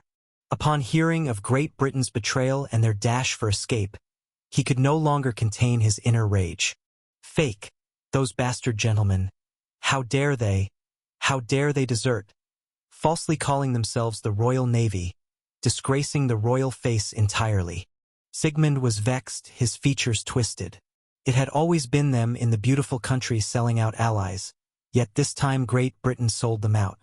It must be said, in selling out allies, the beautiful country and Great Britain truly share a legacy. Immediately have the Carl Vinson aircraft carrier and Washington aircraft carrier approach me. Deploy carrier aircraft, we need their assistance. Also, beware of those Phoenix bombers sneaking up on us. All warships capable of counterattack now are to launch missile strikes on that battlecruiser, ensuring its sinking. Sigmund promptly adjusted tactics, requesting reinforcements from 2 other nuclear-powered aircraft carriers. At present, he paid no notice to the Far East mixed fleet, being fully awed by the Yuan Shou battlecruiser's power. Eliminating this battlecruiser became the highest priority. Additionally, send a report back home. Our fleets are currently engaged with JECA Group warships, assuring the President and Congress. The entire Navy stands united, working in concert to annihilate the domineering sea fleet of JECA Group in the Ryukyu Sea, driving them back to Southeast Asia with their ambitions thoroughly checked. This battle, the beautiful country will prevail. Sigmund took a deep breath. The expressions of everyone in the command center were solemn, because everyone knew the outcome of this battle would change the Pacific and world dynamics. It was a contest between the old and new sea powers. Boom! A biological plasma bomb drilled into the bow of Japan's Maya destroyer, a destroyer with a full load displacement of 10,500 tons, making it the most powerful destroyer in Japan. But such a destroyer, in front of the biological plasma cannon, one shot, and the bow of Maya disappeared, melted by high temperatures, with molten steel flowing into the sea, producing a large amount of steam as seawater began to surge into the hull. Although Maya sealed the watertight compartments in time and carried out damage control operations, the flooding in the bow was too severe, with the deck of the ship half submerged in seawater, reducing speed to below 3 knots, similar to a crawling turtle. However, to save Maya from a desperate struggle, the Yuan Shou ended it swiftly. In the eyes of the collapsing Japanese Navy soldiers aboard Maya, 3 600mm biological plasma cannons of turret number 1 simultaneously aimed at it, accompanied by the spitting of 3 fiery tongues. 3 biological plasma bombs simultaneously slammed into Maya's hull, with the rampaging blast waves and high temperatures directly blasting Maya into several pieces and boiling the sea area. The Japanese Navy soldiers who jumped into the sea found themselves like jumping into boiling water, yelping in agony before soon flipping belly up, floating on the sea's surface as corpses. For a time, the sea was densely packed with floating corpses in white uniforms of the Japanese Navy soldiers. When this destroyer sank, the remaining Japanese warships around were already scarce. Captain, the biological radar detective reports multiple batches of carrier-based aircraft approaching us rapidly. Additionally, Several warships from the Roosevelt Carrier Battle Group have launched a missile attack against us. In the command room of the Yuan-Shou Bridge, the adjutant reported the latest findings. Xia Jini's expression remained unchanged. He chuckled lightly. Looks like they want to focus fire on us first. Let the 3 Devourer-class deep-diving cruisers freely engage and see who goes to the seabed for a deep sleep first. Behind Xia Jini, the 3 Devourer-class deep-diving cruisers had already surfaced and were likewise releasing a large number of anti-ship missiles towards the Roosevelt Carrier Battle Group. As the missiles were exchanged between the two sides, the sky brought the sharp whistling of fighter jets. The Roosevelt aircraft carrier launched dozens of carrier-based aircraft, and fighter jets took off from various Air Force bases across the Ryukyu Islands, heading towards the Yuan-Shou situated at the center of the 3 Devourer-class deep-diving cruisers. On the Yuan-Shou battlecruiser, 9 600mm biological plasma cannons pointed towards the Sky Dome, and the turrets of 18 secondary 250mm cannons also moved quickly, their large barrels glowing with a blue halo. From the cracks in the warship deck, the transparent tentacles like jellyfish arms began to sway, giving the Yuan-Shou battlecruiser the appearance of a deep-sea beast with fangs and claws. The first wave of attackers approaching was the Hornet and F-35 fighter jets launched from the Roosevelt aircraft carrier, whose anti-ship missiles can strike the warship from hundreds of kilometers away initially. But the first to attack was the Yuan-Shou battlecruiser, where a total of 27 biological plasma cannons roared in deafening booms, as biological plasma bombs drilled out from the gun barrels, heading straight into the sky. With speeds dozens of times the speed of sound, even those maneuverable and agile fighter jets found it extremely difficult to evade, their time too short. Even more astonishing, these specialized air defense biological plasma bombs slightly adjusted their flight attitude, altering trajectories based on the evasion direction of aircraft, better attacking targets. These beautiful country carrier aircraft maneuvered to evade, yet as they passed by each other, the biological plasma bombs exploded spontaneously, bursting into fireworks like a curtain of light points. Each point carried high-temperature plasma, switching from an original focusing explosion to firing shrapnel, covering a huge area. This was an air defense-modified biological plasma bomb. A dozen or so beautiful country carrier aircraft touched by tiny plasma burns had their fragile metal bodies instantly melted and deformed, internal compact electronic devices damaged, plummeting into the sea, trailing black smoke. Some unlucky pilots were directly engulfed from the cockpit by plasma, their flesh and blood melted away by the heat. The Yuan-Shou's firing wasn't purposeless but with clear intentions. By densely covering the predetermined airspace, eliminating evading space for the fighter jets, these biological plasma cannons with speeds dozens of times the speed of sound, coordinated with specialized air defense rounds, would cause the carrier aircraft to be often already wrecked by the time they reacted. Not limited to the Yuan-Shou, the 3 Devourer-class deep-diving cruisers also launched massive anti-air firepower, attacking incoming missiles and aircraft. One after another, the air defense missiles fired up, chasing those supersonic fighter jets. Occasionally, a fighter jet was shot down by air defense missiles, tumbling into the sea amid black smoke. Meanwhile, the beautiful country carrier aircraft retaliated in turn, with the flames of anti-ship missiles falling off the underbelly pylons, igniting and rushing towards the Yuan-Shou. The missile barrage from the Roosevelt Carrier Battle Group also fell almost in sync, the dense missile rain virtually covering the entire sky. Activate the alike-ranked air defense fungal array. On the towering bridge of the Yuan-Shou, Xia Jini's expression remained unchanged, calmly issuing orders. On the deck of the Yuan-Shou battlecruiser, hundreds of transparent tentacles extending from the deck aside from spewing energy spores to affect those missiles, destroying the precise equipment of missiles to deprive them of accuracy. At this moment, clusters of white mycelium were being ejected. These mycelia surrounding the Yuan-Shou warship, swelling and extending between a range of 5,000 to 3,000 meters, like a dense cobweb enveloping above the Yuan-Shou, twisting freely in the wind. Those incoming missiles, whether launched by destroyers or carrier-based aircraft, many were intercepted as they just approached this mycelium network. The mycelium array would riot, with tendrils like long whips either snapping incoming missiles or directly blocking them, causing the missiles to crash head-on. Within 3 kilometers centered around the Yuan-Shou, The dense explosion of missiles created a continuous display of fire, coupled with a rain of close-in defense cannon fire, and the auxiliary air defense from 3 Devourer-class deep-diving cruisers. Out of the hundreds of missiles launched, the number that could break through the Yuanshou's air defense network and strike the Yuanshou was near 0. "Mike, you damned bastard, I want you to pay." Beautiful Country Squadron leader Edison was red-eyed, having watched his best wingman partner get blown apart midair by a biological plasma bomb, the intense pain causing his heart to clench sharply. He saw once again, dozens of kilometers away, the undamaged, unflustered Yuanshou continually belching cannon fire. The biological plasma cannons it fired exploded continuously, and the Beautiful Country warplanes soaring through the sky dome fell into the throbbing ocean like eagles with broken wings. In an instant, a gigantic fury swept through his mind and body. "Fake. I refuse to believe I can't hit you." Edison pushed the control stick with a fierce motion. As an ace pilot of the Beautiful Country, he had once achieved the dazzling feat of shooting down 10 enemy aircraft. Now, someone must step up to break the deadlock. If that battleship continued its rampage, the defeat of Beautiful Country in this battle would be inevitable.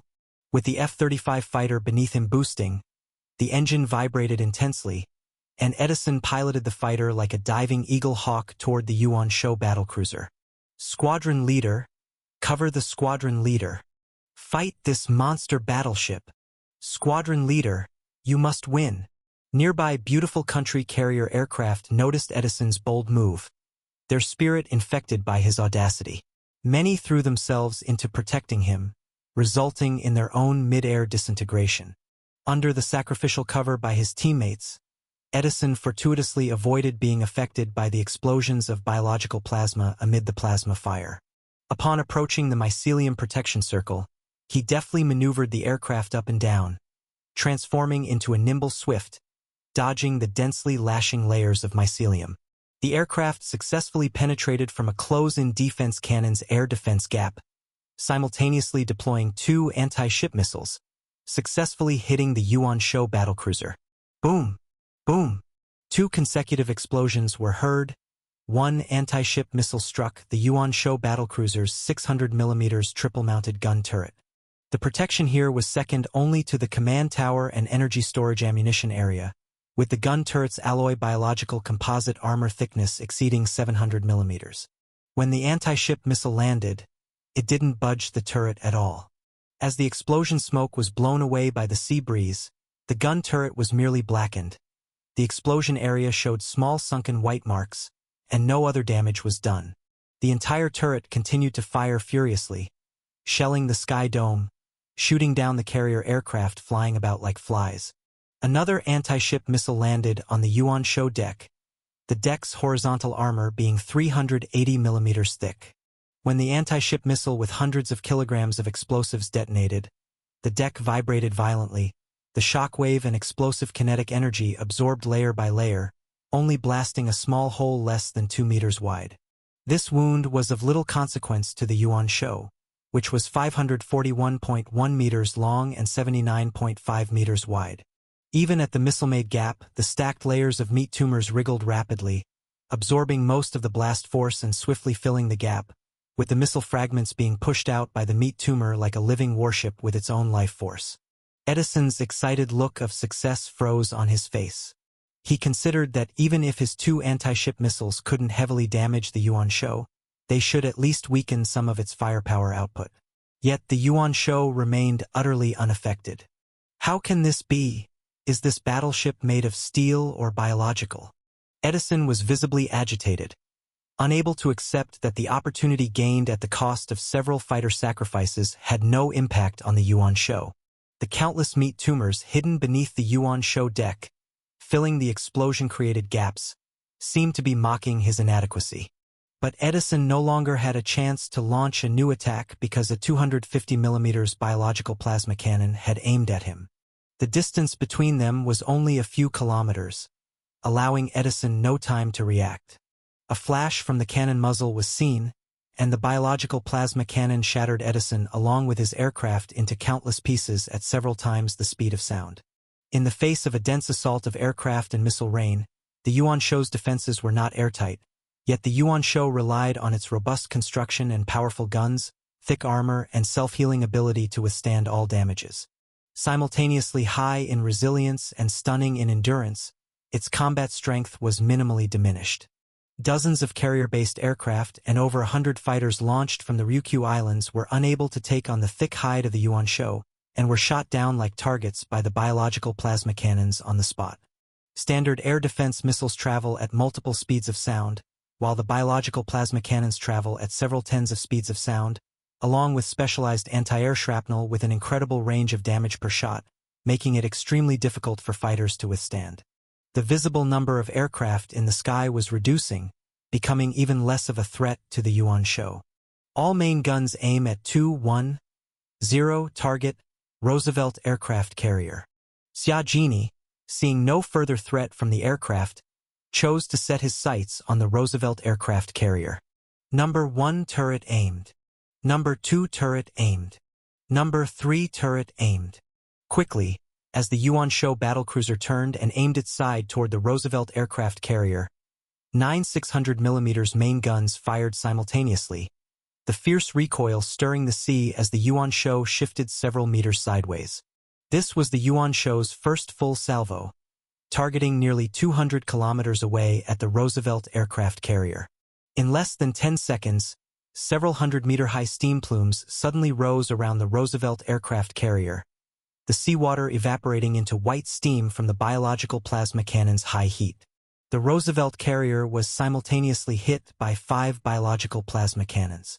The immense force rendered the Roosevelt carrier on the verge of disintegration on the spot. Even though this was a 100,000-ton nuclear-powered carrier, it couldn't withstand the direct shots of 600mm biological plasma cannons. A biological plasma cannon exploded on the Roosevelt's deck, the high temperature melting the carrier's deck and the hangar below it.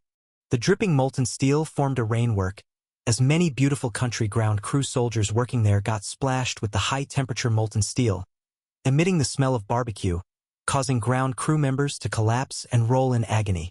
A biological plasma cannon struck below the Roosevelt's waterline, penetrating the vessel, causing seawater to pour in immediately.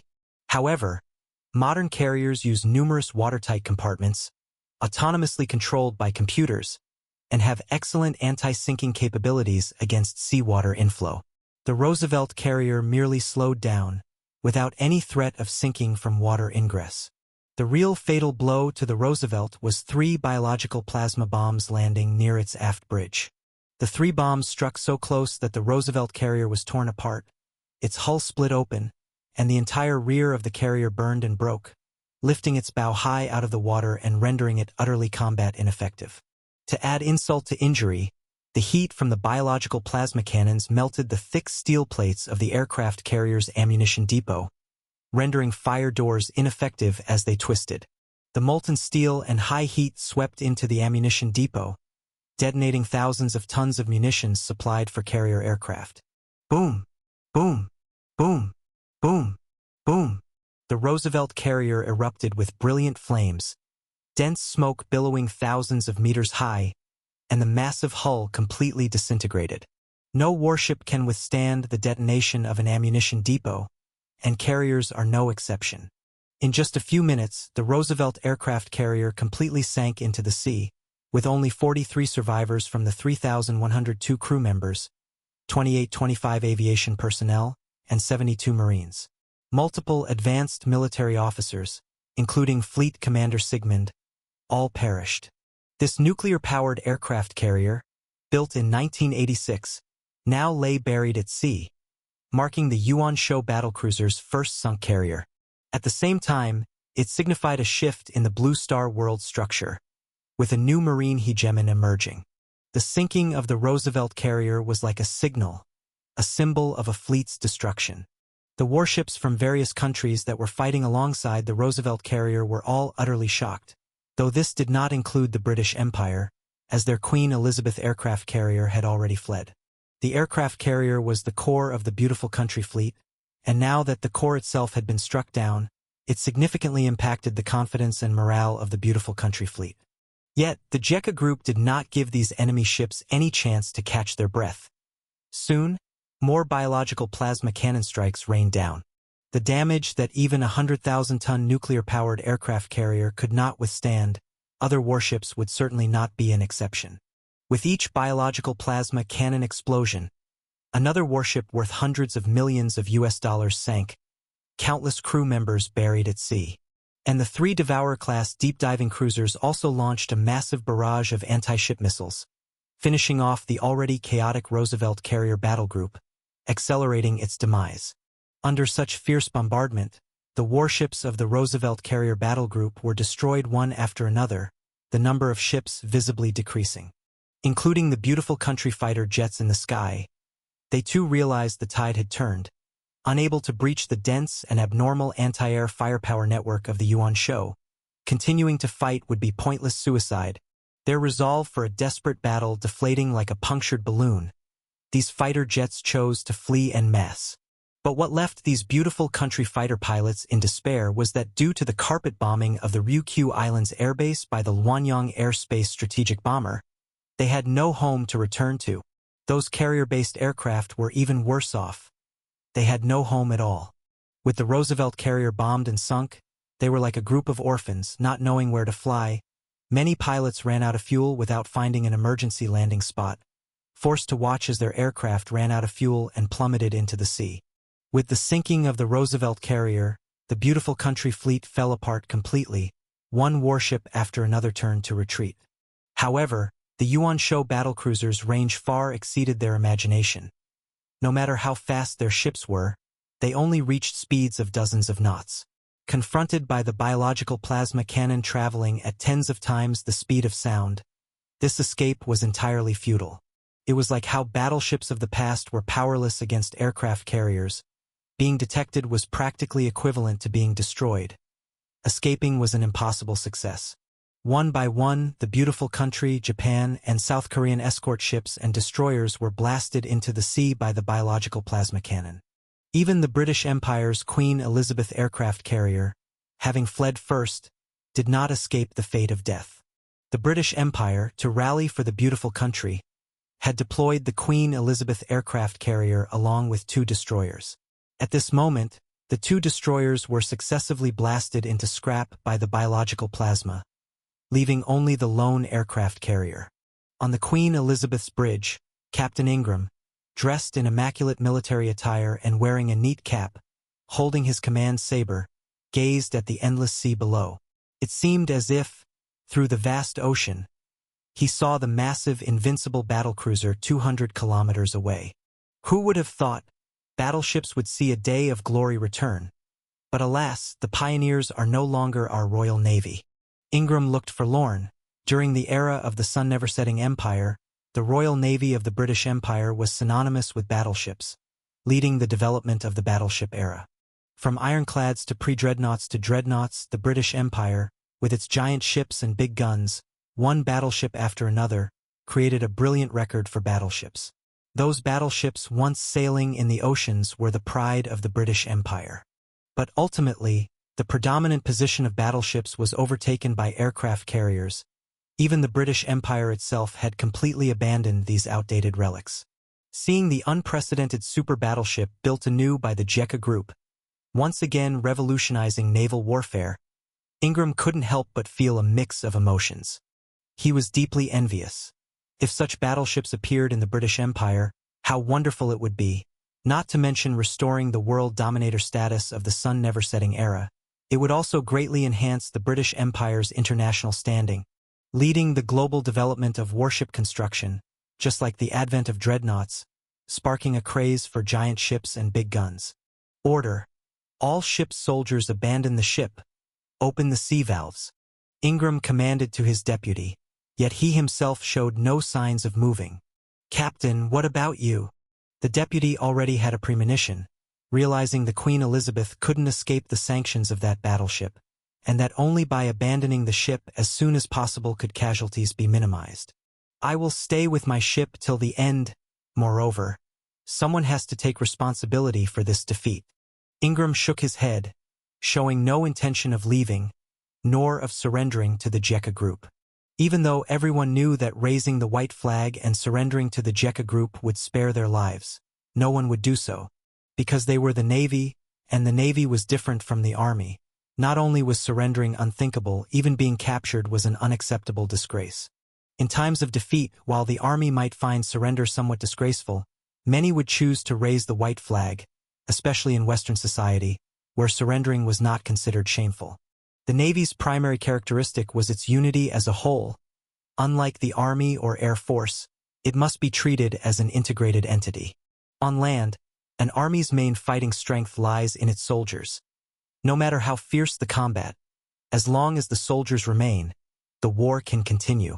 As long as even one soldier in the army survives, the army isn't considered wholly defeated, and its battle flag can still fly. But the Navy is different. Its main body is not the officers and men, but the warships, with the Army being merely the soul of the warships.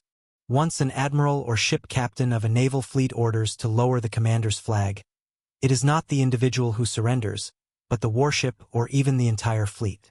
In the vast majority of cases, a fleet's surrender signifies the entire nation's submission, and once a nation's backbone is bent, it is difficult to straighten again. The primary attribute of a navy is being a symbol of a great power. The navy serves not a regime or a king, but a nation. Even during regime changes, the navy is often the most stable force, pledging loyalty to the victor because they serve the nation itself. So when a navy surrenders, it is not just about personal or military honor. It often determines a country's international status, national fate, and even the rise and fall of an entire nation.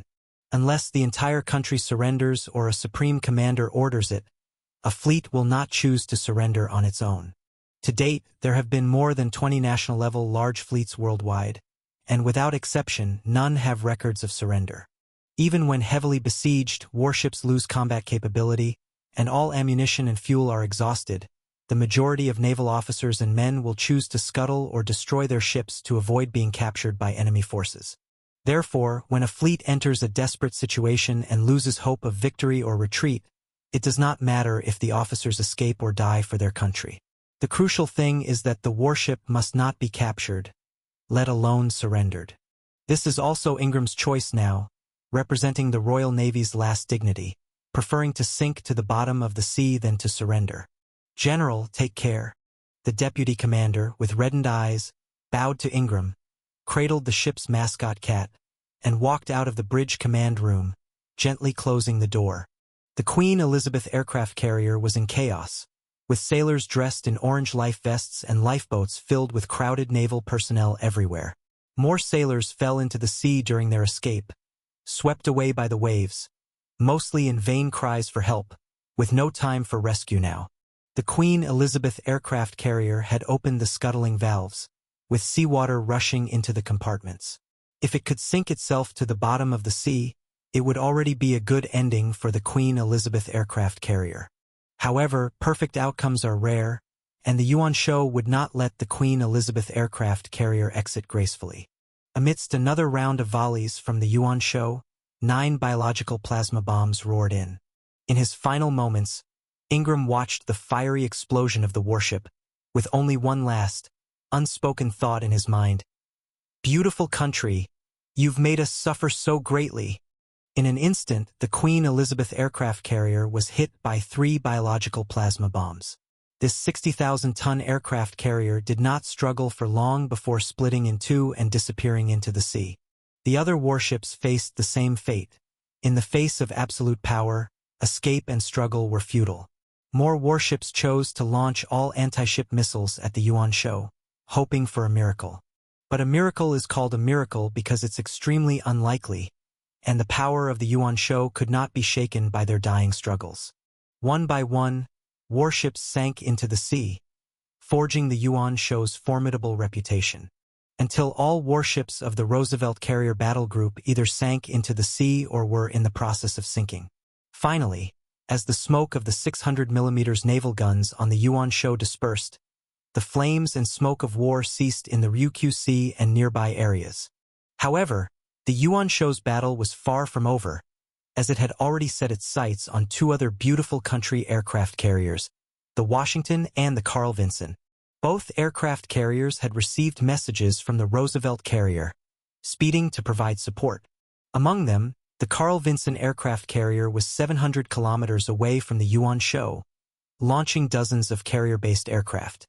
As the carrier-based aircraft just arrived at the battlefield, they received the news of the Roosevelt carrier's sinking and their own fleet's crushing defeat. Dozens of carrier-based aircraft from the Carl Vinson quickly faced the anti-air firepower of the Yuan Shou and 3 Devourer-class cruisers, suffering heavy losses. The appearance of these carrier-based aircraft also inadvertently exposed the location of the Carl Vinson aircraft carrier, which was definitely no more than 1,000 kilometers from the Yuan Shou, as anything beyond that would exceed the carrier's combat radius. JECA Group satellites and sea-searching biological radar worked at full capacity, together with early warning aircraft transformed from Luanyang Airspace strategic bombers. Moments later, they found the exact position of the Carl Vinson aircraft carrier through the sea area search, with the unexpected discovery of the Washington aircraft carrier's position further away.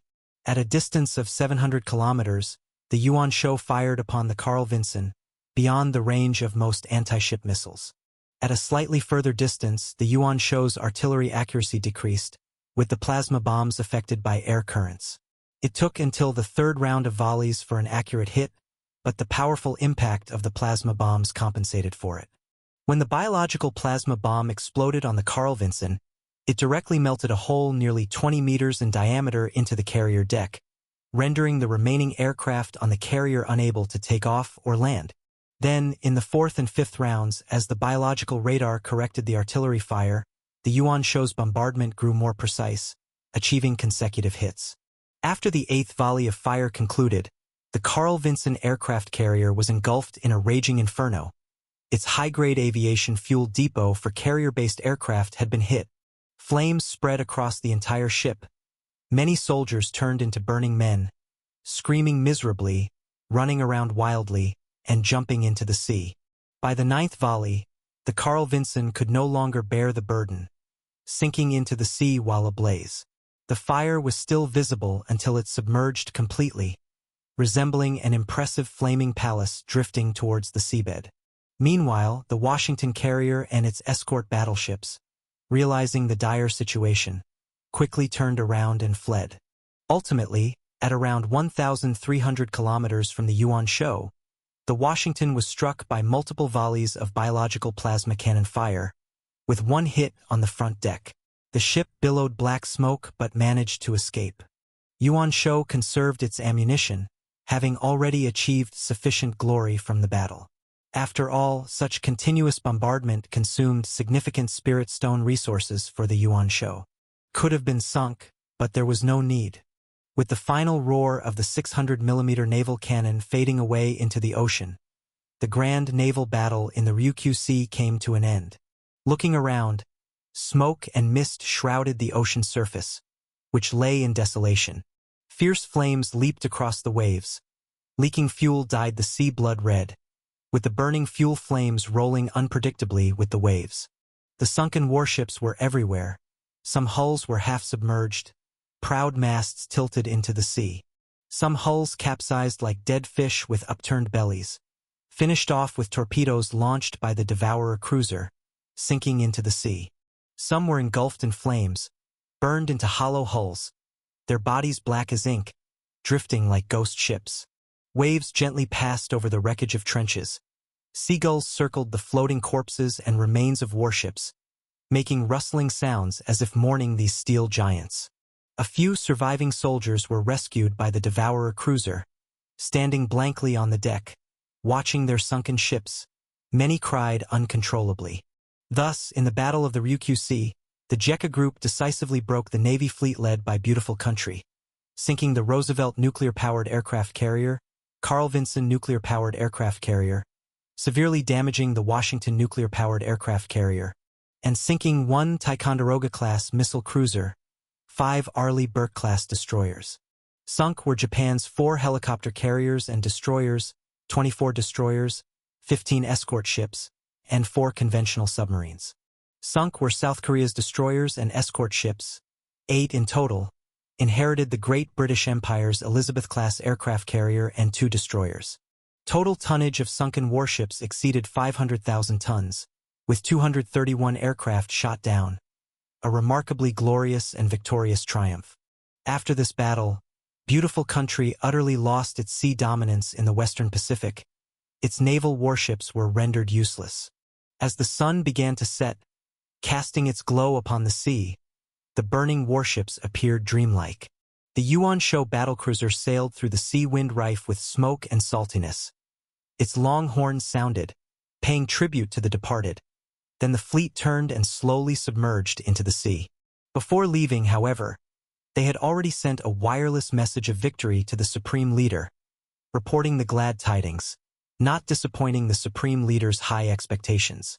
But for Beautiful Country and its allies, this was endless calamity. With the conclusion of the Ryukyu Sea battle, the news spread like it had wings, at the speed of light, reaching every corner of the globe. Beautiful Country was astonished and furious. The European Union was shaken. Japan trembled. When an article entitled "A New King Ascends in the Pacific Ocean, JECA Group Stands Poised to Claim Global Ocean Dominance" was published in the New York Times, the world fell silent, deafeningly. Beautiful Country. For 12 a.m. Unusually, the road leading to the Pentagon was congested. Many have seen Los Angeles at 4 in the morning, but few have seen the Pentagon brightly lit at that hour. At this moment inside the Pentagon, the emergency meeting continued relentlessly. Everyone was anxiously waiting. When the sea battle erupted at the Ryukyu Islands, including President Jesman, CIA Director Judith, Minister of Defense Harmon, Chief of Staff, Minister of Navy, Secretary of State, Minister of Finance, and a host of high-ranking military and political officials, none could afford to feel sleepy, and no one could sleep at this critical juncture. When the 60 carrier aircraft of the Beautiful Country's Roosevelt carrier, along with over 200 military aircraft in total from the Ryukyu Islands, took off, there was an atmosphere of excitement and high tension. The carrier victory theory is mainstream in Blue Star's naval warfare, with a total of 300 aircraft sorties, combined with strikes from the Carl Vinson carrier and Washington carrier's carrier aircraft. This was enough to leave JECA Group's Far East mixed fleet with no place to hide. But that excitement didn't last long. When the Yuan Shou finally surfaced from below the water, what awaited them were a series of bad news. Aircraft were knocked down like stupid pigeons, warships continuously sunk. Even their nuclear-powered aircraft carriers couldn't escape, bombed by that terrifying battleship. Through satellite reconnaissance, the massive battleship, over 500 meters long, could be seen equipped with large-caliber guns firing shells that looked less like solid objects and more like luminous blue spheres. Despite being seemingly outdated, this battleship sent the aircraft carriers, destroyers, escort ships, and aircraft of the missile era to the seabed. When the last request for immediate repair of the hull from the Washington carrier, requesting to return to the Pearl Harbor, was received, the Pentagon fell into deathly silence. President Jesman seemed to have aged 10 years overnight as he looked at the compiled reports, his fingers trembling, causing the surrounding high-ranking military and political officials to be deeply shaken, immediately calling for a doctor. Afraid that Jesman might suffer a sudden attack out of anger, they worried about who would handle this mess. "You've ruined me, you folks have ruined me." 2 carriers sunk, 1 heavily damaged and fleeing. Is this the military's assurance of victory?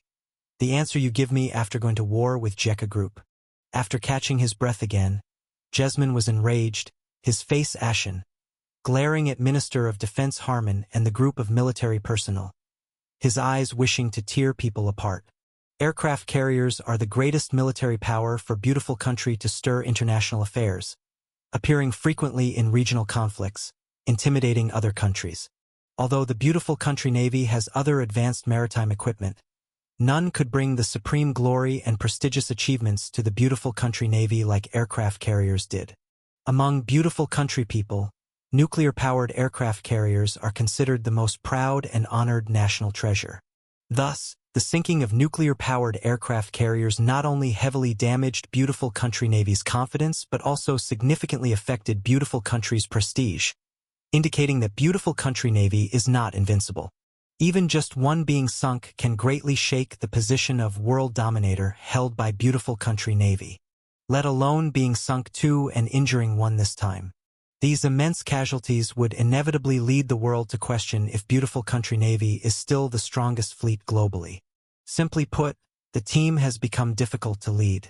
Without the title of world dominator, how can those underlings continue to blindly follow orders? Compared to that, economic losses are secondary. Facing Jesmin's angry gaze, Harmon and the group of high-ranking military officials showed guilty expressions. Their heads hung low. This Ryukyu Sea War, Beautiful Country was defeated, and it was a complete defeat. This is an indisputable fact.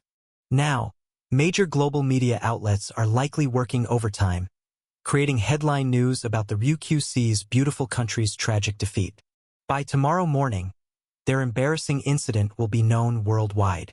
Why is everyone silent? Say something. Jesmin grew increasingly furious. He anticipated the possibility of losing this battle but never imagined such a thorough defeat, routed by a single enemy battleship, nearly obliterating the entire fleet. As president of the Beautiful Country, he personally signed the declaration of war, but how long since war started? Has they been routed at sea by JECA Group, abandoning armor and fleeing? The destruction of their own fleet undoubtedly lost control of the sea in the Western Pacific, not to mention curbing JECA Group's expansion. Whether they can prevent JECA Group's threat to the homeland is now a question. As president, he made such a massive blunder during his term, destined to bear infamy, becoming one of the most incompetent presidents in Beautiful Country history. In future Blue Star history, when children learn from which point Beautiful Country began to decline from world dominator, if it's written as the Battle of the Ryukyu Sea, he will be branded the sinner of Beautiful Country, an eternal disgrace. The thought of that scene caused Jesmin's blood pressure to spike, his anger uncontrollable. Your Excellency, the super battleship made by JECA Group was an unexpected occurrence. We couldn't foresee the appearance of such black technology warship. Harmon braced himself, stepping forward to take the blame once more, as he is already laden. From the Punglai Ferry Island incident, he bore the blame for the sinking of 2 nuclear-powered aircraft carriers, almost being ousted from his position back then. However, suddenly faced with JECA Group's action against Japan, at that pivotal moment, no one was willing to take his position, enabling him to continue being the Minister of Defense. Such a large battleship, and you tell us there's no intelligence gathered? Jesmin couldn't hear Harmon's words at all. To him, this was merely an excuse to shirk responsibility. The underground projects of the JECA Group are world-renowned. There's really nothing we can do. Harmon took a deep breath and continued. Mr. President, our military indeed mishandled this naval battle, and I bear unshirkable responsibility. I request to resign and step down. Upon hearing this, several senior officers standing behind Harmon trembled slightly and instinctively stepped back, hoping someone else would take over Harmon's position. The once coveted position of Minister of Defense, a high and influential role in the Beautiful Country, has now become a hot potato. Who would blame the Beautiful Country for its current dire straits? First, in a rash move, 2 carriers were sunk by tsunamis engineered by Punglai Ferry Island, and now 2 more were sunk by the JECA Group, with 1 severely damaged. Even though the Beautiful Country has a robust tree with 11 nuclear-powered aircraft carrier battle groups, it's still a big blow. Other carriers still need to protect the homeland of the Beautiful Country, the European Union, and the Middle East. In such a situation, it's impossible to dispatch carriers to deal with the JECA Group. Moreover, before figuring out a way to handle that super battleship, sending out a carrier battle group would be nothing more than throwing lives away. So everyone shied away from the position of Minister of Defense, unwilling to confront the formidable opponent that is the JECA Group, lest their reputations be damned. General Harmon, now is not the time for angry words. As the situation reached an impasse, Judith stepped forward, attempting to change the subject and avoid further embarrassment. Mr. President, now is not the time to share responsibility. I believe, with the defeat at the Ryukyu Islands, we must seriously consider how to end this war. Given our current military strength, wanting to confront the JECA Group militarily after losing 5 nuclear-powered aircraft carriers in a row, we have lost any hope of contending for the sea power in the Western Pacific with the JECA Group. Upon hearing this, Jesmin's face darkened further, But he knew Judith was speaking the truth. The beautiful country is in such dire straits now, and it's no exaggeration to say its national foundations are shaken. Admit defeat to the Jekka Group? How can that be done? If we do so, public sentiment at home will erupt, our allies will be shaken, and how will we safeguard our global interests? Penglai Ferry Island will also lose the initiative. Exactly, the Jekka Group is already arrogant. If we compromise further, how can we ever hold our heads high before them? How can we uphold the banner of the free world and lead global development? We still have numerous military bases in the Pacific Ocean area. The Jekka Group must consider this. The high-ranking officials present voiced unanimous opposition, representing not only their interests but also those of their wealthy backers. They are well aware that if they retreat now, they will suffer enormous losses, thoroughly exposing the beautiful country's reality to the world. Judith shook his head. Jesmyn, as a conservative, knew exactly what Jesmyn wanted the most. Facing everyone's opposition, Judith spoke again. In the current situation, unless we are willing to compromise, we'll have to resort to nuclear weapons and suffer mutual destruction with the Jekka Group. Otherwise, I see no hope of victory. Gah!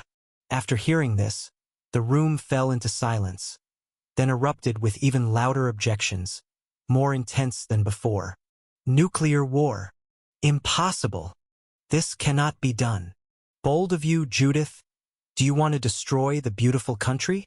Upon hearing the words nuclear war, military and political officials alike turned pale, as if a hornet's nest had been poked, with opposition resounding throughout. Nuclear war, that grim reaper's scythe hovering over humanity. Especially when the opponent is no third-rate small country but rather a dominion power equipped with both nuclear weapon capability and nuclear projection capability. Once the war reaches such a level, the whole world will enter a countdown to destruction together, with major cities turned into ruins. Ultimately, the beautiful country is a capitalist nation, and any connection with capital inevitably entails the bourgeoisie's weakness and compromise. The shoeless fear the shod. For all these years as the world dominator, does the beautiful country dare to gamble with its fate, just like a wealthy man confronting a pauper in a death match? Although the Jekka Group is also a dominion power, the beautiful country has long been accustomed to a life of leisure and lacks the courage to perish with its foes. Even if a couple are fearless, those truly in control of this country, the business tycoons, new internet magnates, and old bourgeoisie families would not agree. Reaching the point of nuclear war would render their vast wealth worthless, and they fear chaos the most. Order stable, they can exploit poor people worldwide. Once order collapses, who would acknowledge their authority? Without the Jekka Group taking action, the impoverished below may rebel and plunder. The wealthier one is, the more they fear death. This is a timeless truth worldwide, while those with nothing often dare to risk it all. Judith didn't speak further. His point was clear, a classic demonstration of the teardown effect. When suggesting to open a skylight for a rather dark room, opposition may arise. Proposing to tear the roof down, they may compromise, agreeing to open a skylight. If we compromise, to what extent must we yield? Jesmyn spoke with a heavy heart, knowing his administration record was disastrous. He was elected president in 2029, and it's now 2033. The presidential election is over, and he was re-elected thanks to his backers' support. Yet, Jesmyn regretted it somewhat now, wishing he had let his competitor win to hand over this mess and make the opponent clean up after him. Australia and New Lawn country might need to be given up. The Jekka Group has long coveted these countries adjacent to its home turf. Now that we've lost control of the seas, even if we don't surrender them, the Jekka Group can seize them regardless. It's better to use them as bargaining chips with the Jekka Group. Additionally, the Ryukyu Islands might need to be ceded. It's the key route for the Jekka Group going towards Japan's sea domain. Our naval strength is no longer sufficient to control this area. Handing it over early to the Jekka Group to gain goodwill is, I believe, worthwhile. Lastly, there's the issue of Japan. We need to make further concessions. Upon hearing this, many people couldn't hold back. Japan can't be handed over to the Jekka Group. Japan is critical to Penglai Ferry Island, with various spiritual elixirs there. We must have participation rights in its development. At most, surrender half of Japan to them like South Korea. The JECA Group has already planned this, creating the Imperial Army. We've already ceded enough. We'd rather give up more maritime islands as military bases to the JECA Group than give up Japan entirely. The issue of Japan faced unanimous opposition. Jesmond rubbed his forehead and exchanged a glance with Judith, gesturing for him to speak. Understanding Jesmond's intent, Judith coughed twice and said, "If we can't satisfy the JECA Group's demands regarding Japan, we need to offer more global interests, as the JECA Group's appetite is tough to satisfy." After extensive discussion at the meeting, a rough framework was reluctantly drawn up to privately negotiate with the JECA Group. And this task naturally fell to Judith, the CIA director. Ladies and gentlemen, national affairs are challenging. Yet I firmly believe these difficulties are temporary. Once we find a way to deal with that super battleship, our beautiful country can reclaim control of the Western Pacific Sea area, solidifying our world dominator position. Jesmond's final fervent speech failed to inspire much, as the beautiful country has compromised with the JECA Group too many times, especially since Jesmond, a conservative president, took office. Their emptiness has long left them immune to rallying cries. The meeting wrapped up hastily, and by now, outside the Pentagon, dawn had broken. News about the battle at the Ryukyu Sea was making headlines for over 300 million beautiful country people across all accessible media, striking like a bolt of lightning over their heads.